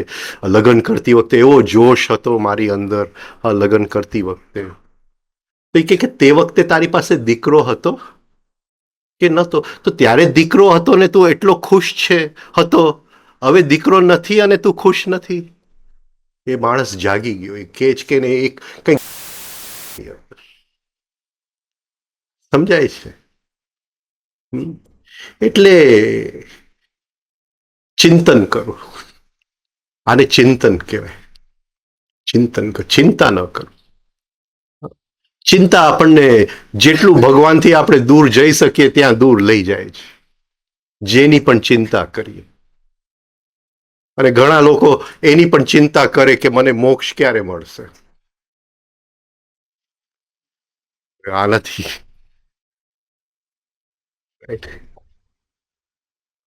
શું ચિંતા કરીશ? બોલો. મનન કરું હાયર. હવે અહીંયા આટલા ચિંતનમાં શું આપણને મળ્યું? અભાવનું ચિંતન થયું ને. દીકરાનો હવે અભાવ છે. જ્યારે લગ્ન થયા ત્યારે પણ દીકરાનો અભાવ હતો. પણ બંને અભાવમાં ફરક છે. મારી પાસે પૈસા નહોતા ત્યારે પૈસાનો અભાવ હતો, પણ પૈસા આવી ગયા અને પૈસા ફરીથી ચાલ્યા ગયા, એ બંને અભાવમાં ફેર છે. રાઈટ? આ એક ચિંતન છે કે કેટલી જાતના અભાવ છે. દીકરો ગયો એનો અભાવ છે, દીકરો છે પણ અમેરિકા ભણવા ગયો છે તો એ જુદી ટાઈપનો અભાવ છે. આ એક ચિંતન છે. તો આ એક દુનિયાની શું કહેવાય, એ આ એક હકીકત છે કે આટલા અભાવ છે જ, એ તો જીવવા જ પડે, જીવવા જ પડે.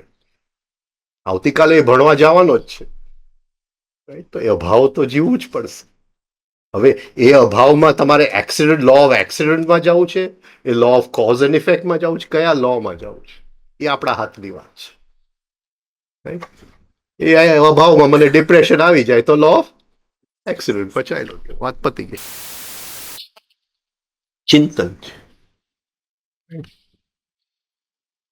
શરણાગતિની જે વાત હમ તમને ડ્યુટીઝ કહી શકાય એને?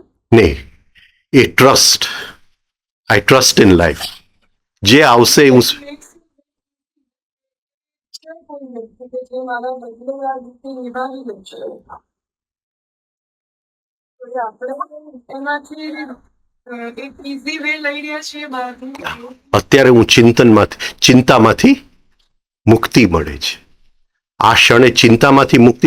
ચિંતા એક ડીપ ફોર્મ ઓફ આઈડેન્ટિફિકેશન છે, બેહોશી છે. બેહોશીમાંથી એ યુક્તિ કરીને હું જાગી ગયો. છે આપણે લેવા જોઈએ અને એવું કંઈ ખરું કે ડેફિનેટલી. હા, એટલે લેઝીનેસ નહીં, લેઝીનેસ જે કરવાનું છે કરવાનું છે, પણ અંદર એક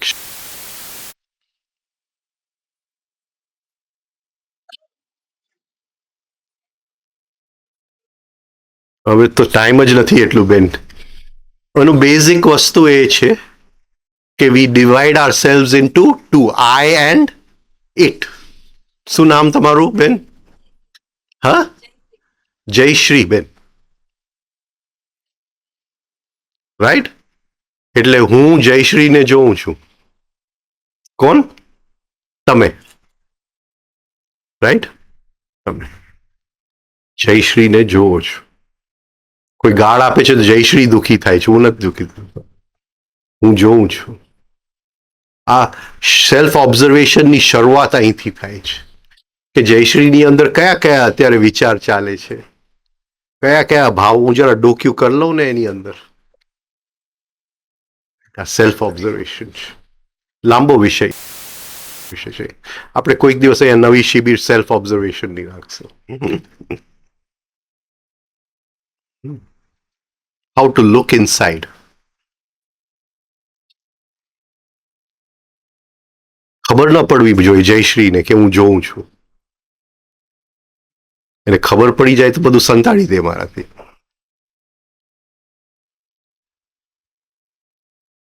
મહાભારતની અંદર અર્જુન દ્રૌપદીનો હાથ જીતી લે છે સ્વયંવરની અંદર. હતા બ્રાહ્મણ.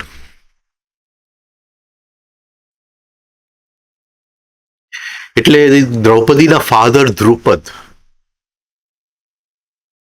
એ ચિંતામાં પડી ગયા કે મારી દીકરી અને આ ભિખારી બ્રાહ્મણો એની સાથે.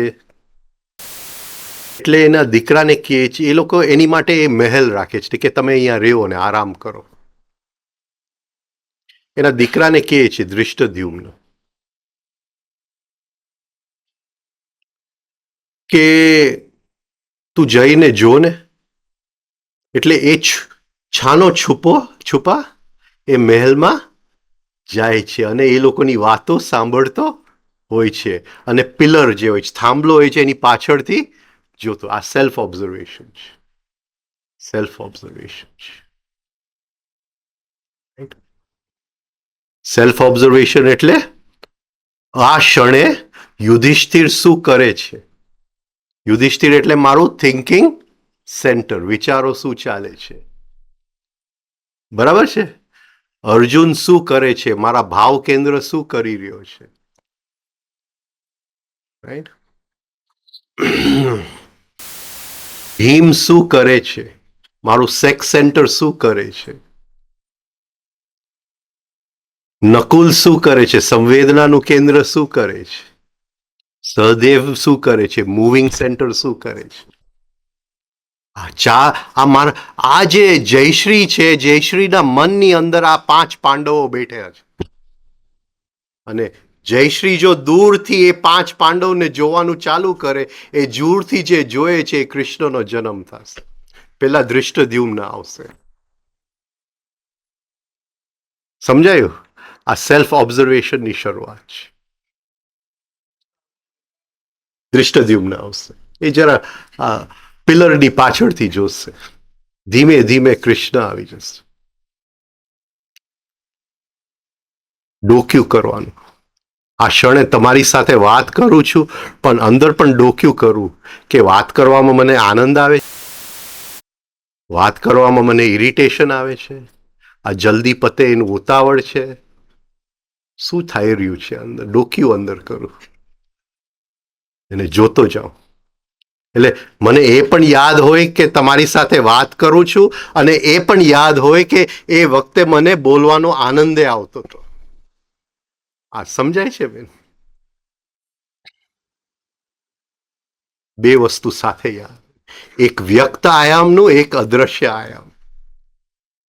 આપણે બે આયામમાં સાથે જીવીએ છીએ. આપણે બેઉ ટેબલમાં એક બાજુમાં બેસીને જો જમતા હોય તો વ્યક્ત આયામમાં તો આપણે ભેગા બેઠા છે, પણ તમે અમેરિકા કંઈક વિચાર કરતા હો અને હું કંઈક ક્રિકેટ મેચનો વિચાર કરતો હો, તો અદ્રશ્ય આયામમાં તો આપણે માઇલો દૂર છે. હકીકતે આપણે આ જગ્યાએ જીવીએ છીએ. આ સમજાય છે? આ સ્પેસમાં તો હું બહુ સરસ ઘર બનાવું, એટલો સરસ મારો બેડરૂમ બનાવું, સુગંધિત. હા, કોઈક દિવસ ગયા છો ફતેહપુર સિકરી? અકબર બાદશાહનો બેડરૂમ જોયો છે? લેવો તો તમે કઈ નથી જોયું આ ભારત દેશમાં. ફતેહપુર સિકરીમાં અકબર બાદશાહનો બેડરૂમ જોવા જેવો છે. એટલો મજાનો એનો બેડરૂમ. પછી જે જાલીઓ છે એ એવી રીતે કોતરેલા છે કે બહારથી હવા આવે એ અંદર પવનની જેમ આવે. એ જમાનામાં એર કન્ડિશનર નહોતું. આ સમજાય છે? Natural air conditioning. અને બહાર મોટો તળાવ છે, અને બપોરે અકબર બાદશાહ સૂએ એટલે એ તળાવ આખા ગુલાબના ફૂલથી ભરી દે. એટલે અહીંથી પવન આવે, ગુલાબના ફૂલ ઉપરથી જાય, એનું વાલીમાં થાય, અને અકબર બાદશાહ ગુલાબના સુગંધ લેતા લેતા. બોલો, હવે આવું ઘર બનાવી શકો તમે? બોલો.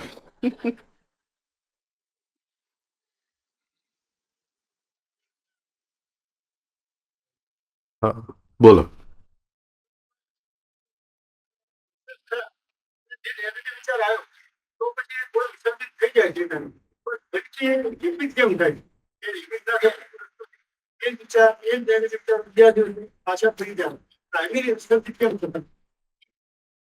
સી છે, મારી પાસે કાચો માલ રસોડામાં હોય, હા ભાઈ, અને હું પાકો રસોઈ બનાવું, એના વચ્ચેના સ્ટેજીસ હોય કે ન હોય? બરાબર. એટલે અડધું પાક્યું, પૂરું પાક્યું, થોડુંક પાક્યું. આ રસોઈ આજે કાચી રહી, કોઈક દિવસ રહી જાય કાચી. એટલે એ મારો પ્રયાસ ચાલુ રાખો. હા, પ્રયાસ ઇમ્પોર્ટન્ટ છે. પ્રયાસ કરશો તો ફળ આવશે જ. The only guarantee of arrival is practice. Don't ask why it's happening. હજારો ને હજારો વર્ષથી એ સંસ્કારને આ જ ટેવ છે ફરીથી આવવાનું. હવે તમે કહો કે એક રાતમાં ચાલ્યો જાય, ન જાય. ધીરજ રાખો. એ જવાનું જ છે, કારણ કે તમારો અભ્યાસ છે. કરો. હવે ઓમકાર.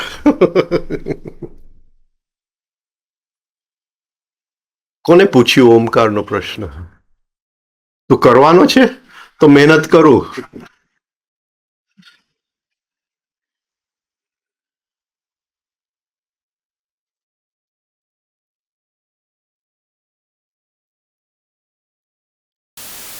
આખું નથી લેતો, એના પહેલા 3 ભાગ લઈ લઉં છું. અ ઉ મ.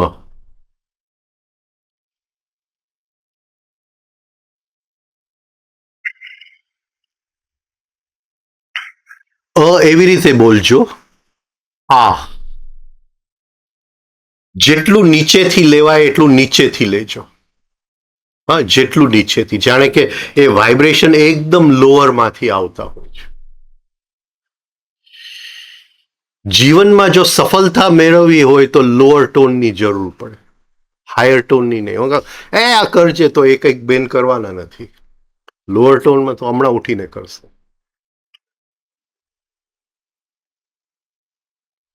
સમજાય છે? લોઅર ટોન બહુ કિંમતી વસ્તુ છે, અતિશય કિંમતી વસ્તુ છે. જે વ્યક્તિને લોઅર ટોનનું જ્ઞાન આવી ગયું એને ક્યાંય કઈ પ્રોબ્લેમ આવતો નથી. એટલે લોઅર ટોનથી ચાલુ કરજે. હા, અને એ લોઅર ટોનનું પ્રેક્ટિસ કરજે.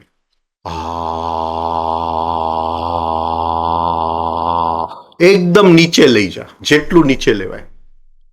શ્વાસ ભરી અને જેટલું થાય ઊંડો શ્વાસ લઈ લે.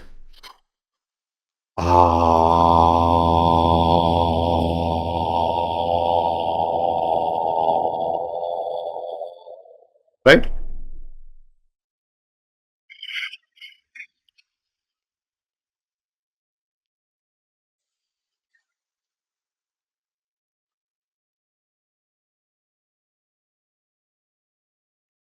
શરૂઆતમાં ઓશો ધ્યાન કરાવતા, ડાયનેમિક મેડિટેશન. એટલે એ દિવસો દર મહિને એકવાર બિરલા કીડા કેન્દ્રમાં આવે, જ્યારે હું કોલેજ સવારે જાય અને ધ્યાન એની સાથે કરીએ. અને કે જે શક્તિનો સ્ત્રોત છે તમારો સેક્સ સેન્ટર, એને હિટ કરો, એને હિટ કરો, હિટ કરો શ્વાસથી. એવી રીતે તમે નાદથી એને હિટ કરો. Hit the sex centre, let the sound go deep. એને એમાંથી શક્તિ ઉપર જગાડો. હા, તો પેલું સાઉન્ડ છે આ. એકદમ નીચે સુધી લઈ ગયા. બીજું સાઉન્ડ છે ઉ. ઉ એવી રીતે બોલશું જ્યાંને આપણે ઇંગ્લિશ વર્ડ ઓન, ઓન, પણ not full on, half on.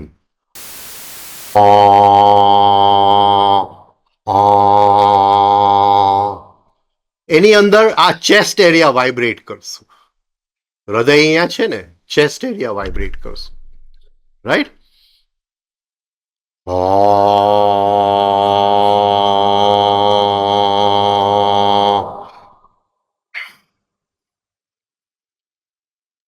આ યુગની અંદર બધાના હૃદય સુકાયેલા હોય છે, કોઈ રસ જ નથી હૃદયની અંદર.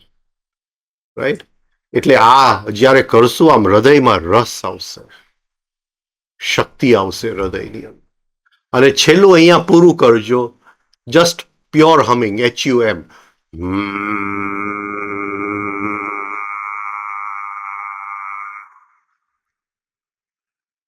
રાઈટ? હવે આખો ઓમકાર કરીએ. હા, એકવાર બતાવી દઉં.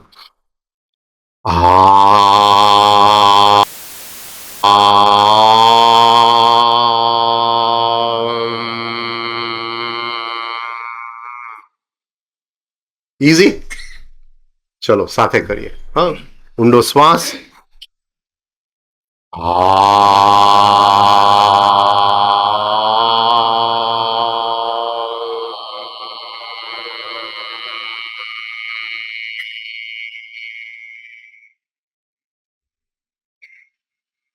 અકાર 4 સેકન્ડ કરજે, ઉકાર 4 સેકન્ડ કરજે, પછી હોઠ બંધ કરીને મકાર જેટલું લાંબુ થઈ શકે ખેંચજે. છેલ્લે નીચેનો ભાગને એકદમ સ્ક્વીઝ કરજે. એટલે બધો શ્વાસ બહાર નીકળી જાય. ચલો ઊંડો શ્વાસ.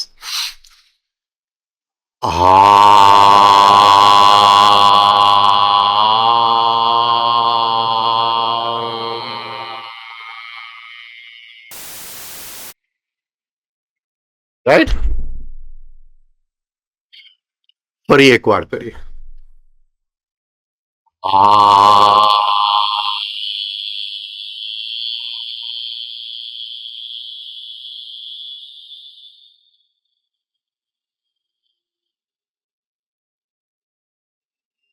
ઓકે, સમજી ગયો તું? 5 મિનિટથી ચાલુ કરજે. આપણે ફરી મળીએ ત્યાં સુધીમાં 20 મિનિટ સુધી પહોંચી જાય, પછી આગળ કંઈક વાત કરશું. હાજી, મ જેટલું લાંબુ બની શકે. HUM, ordinary humming. If you can vibrate the throat area, very good for thyroid. બોલો, હજી 20 મિનિટ છે.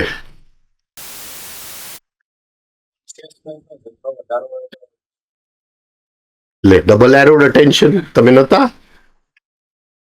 હા, હું તમારી સાથે વાત કરું છું, એની સાથે મારા હુંની સંવેદના હું લેવાની કોશિશ કરું છું. તો એ હુંની સંવેદના લઉં છું, એ જ વિચારવાની ક્રિયામાંથી હું કોન્શિયસનેસને બહાર કાઢું છું. રાઈટ.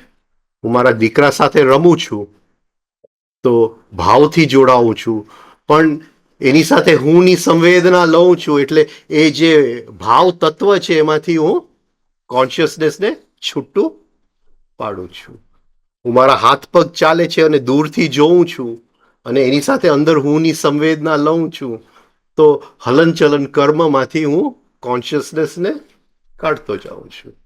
આ રીતે તમે બેઠા છો, કદાચ જમીન હવે કઠણ લાગતી હશે તો સંવેદના જરા, છતાંય એ સંવેદના લ્યો છો, એની સાથે હુંની પણ સંવેદના લ્યો છો, તો કોન્શિયસનેસ સેન્સેશનમાંથી નીકળી ગયો. આ ચારમાંથી હર ક્ષણે આપણે કોન્શિયસનેસ કાઢતા જાય. કેવી રીતે? One attention on the function, one attention on અંદર બેઠેલો હું, divided attention. Right.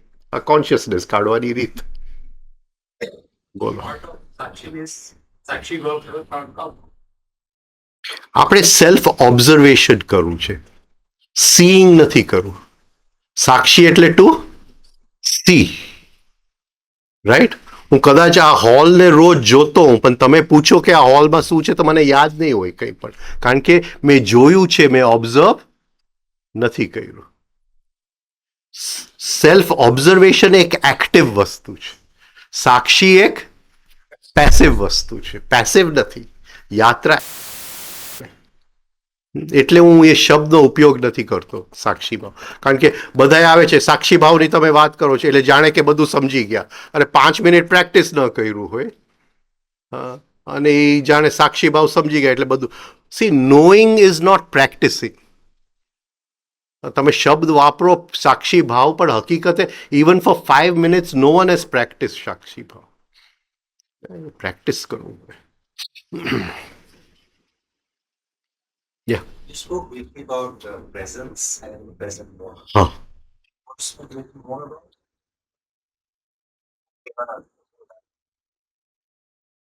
Your time. હા, ટાઈમ તો આપણે છે જ અત્યારે, સવાલ નથી. પ્રેઝન્સ એટલે હું હાજર છું. અત્યારે મારી તું પ્રશ્ન પૂછે છે પણ તારી હાજરીની સંવેદના છે, એ પ્રેઝન્સ છે. રાઈટ. એટલે એ સંવેદનાને આપણે પકડી લેવું જોઈએ.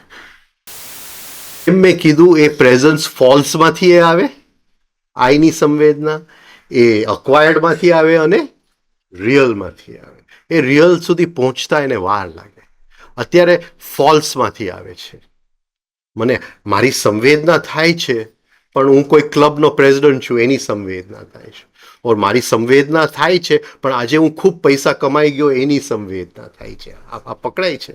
તો આ ફોલ્સનો ભાગ છે. છતાંય આઈની સંવેદના તો છે જ, ભલે હોય. એટલીસ્ટ એ આઈની સંવેદના લેતી વખતે હું પ્રેઝન્ટ મોમેન્ટમાં તો આવી જ જાઉં છું, ભલે ફોલ્સ હોય. ત્યાંથી હું ચાલુ કરું. રાઈટ. એટલે હર ક્ષણે આઈની સંવેદના શું આવે છે, રાઈટ, એ મને ગાળ આપે છે તો અત્યારે આઈની સંવેદના દુઃખી આવે છે, ઘવાયેલું આવે છે. સમજાય છે તને? જોઉં જો અત્યારે એ પણ એ હુંની હાજરી તો છે, એને હું જોવાની કોશિશ તો કરું છું. રાઈટ. એ જે વસ્તુ છે એ પ્રેઝન્સ છે. પછી મને ખબર છે, મારી ચિંતનમાં મને ખબર છે કે જે દુઃખી થાય છે એ રિયલ ન હોઈ શકે. રિયલ તો દુઃખી થઈ નથી શકતું. આ સમજાય છે? પણ અત્યારે દુઃખી થયું, મારો અહમ દુઃખી થયું, ભલે એ અહમની સંવેદના છે, પણ છતાં એ હાજરી તો છે. એ હાજરી કિંમતી છે. હાજરી કિંમતી છે. એ હાજરી ધીમે ધીમે જ્યારે રિયલ બનશે ત્યારે એ દિવ્ય બનશે. અત્યારે એ જરા સુપરફિશિયલ છે, પણ એ ગહેરાઈમાં જે સવારે આપણે એક્સરસાઇઝ કર્યું ને, હું શ્વાસને પણ જોઉં છું, શ્વાસની સંવેદના અને મારી હાજરીની સંવેદના, એટલે બોડીની સંવેદના અને હું છું એની સંવેદના. સે હું નાવા ગયો, નાહી રહ્યો છું અને હું છું એટલે હરેક ઘટનાને નામ આપી દેવું, એને એક લેબલ આપી દેવું. This is called bathing, having a bath. આ ઘટનાને શું કહેશું? Having a bath. But this is the feeling of I. I having a bath. But I having a bath અત્યારે ઉતાવળિયો આય છે. શેર બજાર ખુલવાની છે 15 મિનિટમાં. ઉતાવળિયો આય છે. આ સમજાય છે? તો એ ખ્યાલ આવે કે આઈની સંવેદના છે તો આવી છે. તો એ જુદી જુદી. અત્યારે ઈટિંગ, તો આઈની સંવેદના શું છે? ઈટિંગ વખતે તો આ અત્યારે ભૂખથી ગ્રસ્ત છે. આની અંદર લાઈક ડિસલાઈક છે, જે વિચારતો તો એ પ્રમાણે ખાવાનું નથી આવ્યું, તો આની સંવેદના બદલાઈ ગઈ.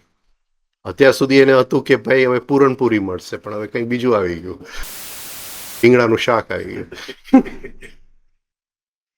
આમ થાય.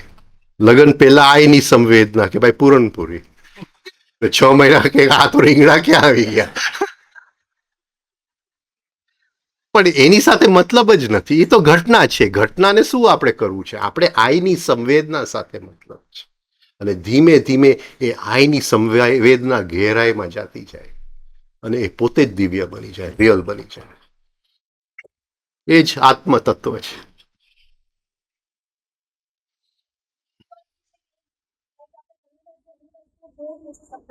હમ.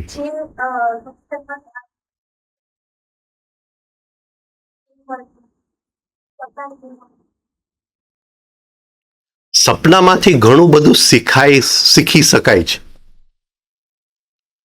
સપનાનો ઉપયોગ યોગ માટે પણ કરી શકાય છે. સપનામાં હું આવતીકાલે શું બનવાનું છે એ જોઉં અને એની સાથે અટેચ થઈ જાઉં, તો જેમ મેં કીધું, the future is nothing but the unfolding of the past. એટલે ડ્રીમની અંદર મિકેનિકલી ક્યાંક મારી મેમરી રિવર્સ થઈ ગઈ. રાઈટ. અને શું બનવાનું છે મને દેખાઈ ગયું. પણ એની સાથે આઈને નહીં જોડતા, આઈને દૂર રાખજો. એ થાય છે, એ થાય છે. આપણે સપનામાંથી ઘણું બધું શીખી શકીએ છીએ, પણ એની ટેકનિક અલગ છે. અત્યારે તો હું વાત ન કરી શકું. હા, પણ સપનામાં કેમ પ્રવેશ કરવું, સપનાની અંદર શું જોવું, હા, એ બધું યોગ નિદ્રાની વાત છે. તો કોઈક દિવસ વાત કરશું.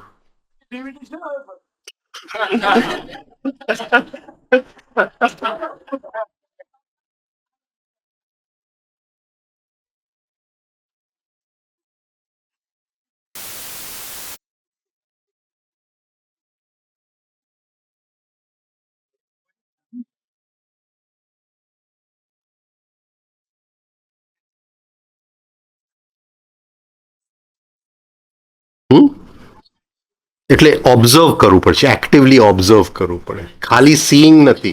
Seeing is mechanical, observing is conscious. દ્રષ્ટા એટલે અંદરનું જોવાવાળાનું શક્તિ. જે અંદર, જે મારું, જેમ આંખ બહાર જોઈએ છે, અંદર કોઈક જોઈ શકે છે, એ દ્રષ્ટા છે.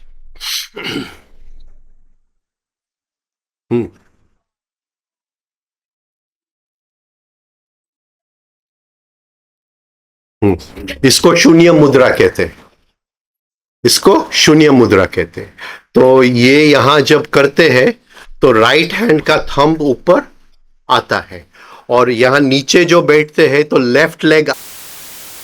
लेफ्ट लेग यहां आगे और यहां राइट हैंड ऊपर. तो यहां लेफ्ट लेग ऊपर है, यहां राइट हैंड ऊपर है. तो बॉडी में एक फीडबैक सर्किट बनता है. जब मैं मंत्र करता हूं तो मैं ही मंत्र को क्रिएट करता हूं और मैं ही मंत्र को सुनता हूं. राइट? तो बोलने वाला भी मैं और श्रोता भी मैं ही हूं. आप समझते हैं मेरी बात को? तो ये एक फीडबैक प्रोसेस है मंत्र का. राइट? बोलता हूं मैं और जब सुनता हूं मैं, तो ये जो एक साइक्लिक मूवमेंट बनता है, इससे प्राण की एक गति आती है. अंदर की नर्वस सिस्टम में जो इलेक्ट्रिसिटी चलती है उसकी गति आती है. एक खून का भ्रमण की गति आती है. राइट? तो ये जो है, जब एक फीडबैक प्रोसेस बनता है किसी चीज का, तो उसका जो लेवल ऑफ बीइंग है, जैसे कि हमने वो दही में ऐसे किया तो उसमें से मक्खन और सब निकल गया. वैसे ही जब ये रोटेट होता है भीतर, तो उसमें से कुछ निकलता है. क्या इस ये जो निकलता है वो समझन निकलता है, विवेक निकलता है, प्रज्ञा निकलता है इसमें से. राइट? जरूरत नहीं है, जरूरत नहीं है. Left ahead of right, left ahead of right.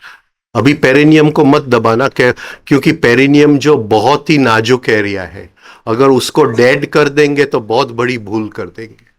हाँ, तो पेरिनियम को ऐसे मत, वो जब जो योग में उसको एडी बोलते हैं, क्या बोलते हैं, एडी बोलते हैं, एडी को दबाता है. It's a very wrong this thing. हाँ, अभी मत करना, वो बहुत ही गाइडेंस के साथ करना पड़ता है.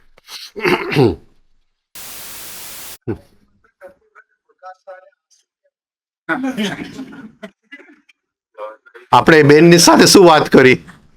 આ બેન સાથે, જયશ્રી બેન સાથે. તમારું નામ શું છે? હા, તો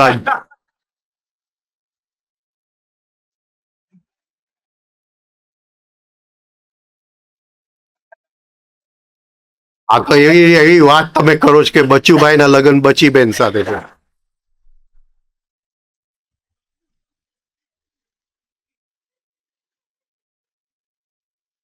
નહીં, પણ જયેશને આંસુ આવે છે, હું દૂરથી જોઉં છું, હું દૂરથી ઓબ્ઝર્વ, એ આવે છે. કદાચ કંઈક અંદર નાડીઓની નબળાઈ હોય એટલે આંસુ આવતા હોય. હા, અંદર ક્યાંક શક્તિનો અભાવ હોય એટલે અંદરના કેન્દ્રમાંથી આપણા નાડીઓ શક્તિ ખેંચવાની કોશિશ કરતા હોય એટલે બગાસા આવતા હોય. હા, અને જો બહુ બગાસા આવે તો 20 ઓછું કરીને સૂઈ જાજો. શરૂઆત તો કરો. ધીમે ધીમે આગળ વધતું જશે. જ્યારે એક કેન્દ્રમાંથી શક્તિ પૂરી થાય, એક પેટ્રોલ પંપમાંથી, તો બીજા પેટ્રોલ પંપ સાથે જે આપણું કનેક્શન અંદર કરવાની કોશિશ કરતું હોય ત્યારે આપણને બગાસા આવે. અત્યારે શક્તિનો અભાવ છે. હા, એટલે બોડી કહે છે કે તું સૂઈ જા, પણ જો આપણે બીજી જગ્યાએ કનેક્ટ થઈ જાય તો શક્તિ ફરીથી આપણને મળી જાય.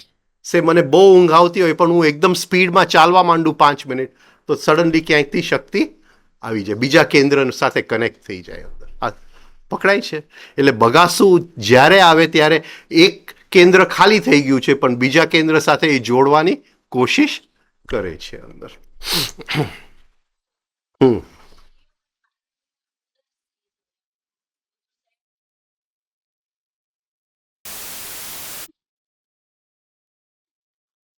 ઉદ આસ એટલે મારું આસન ઉપર છે. ઉપર તરફનું આસન, બધાયનું આસન નીચે તરફ છે, સંસાર તરફ. આપણું આસન ક્યાં છે? ઉપર, ભગવાન તરફ. જસ્ટ કે ને, આ તારું નામ શું છે? હા, કે સેજલ ઉદાસ છે.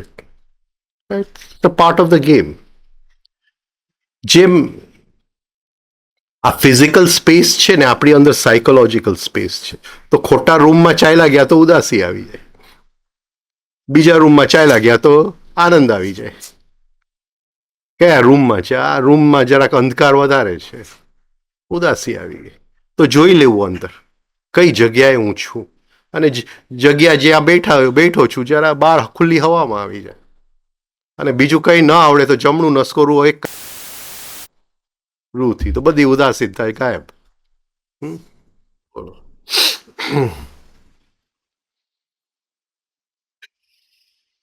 ચલો, તો અહીંયા 2 દિવસની આપણી યાત્રા પૂરી થાય છે.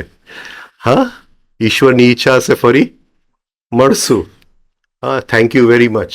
It's been a big enjoyment. હા, તમને મળીને બહુ આનંદ થયો. Thank you.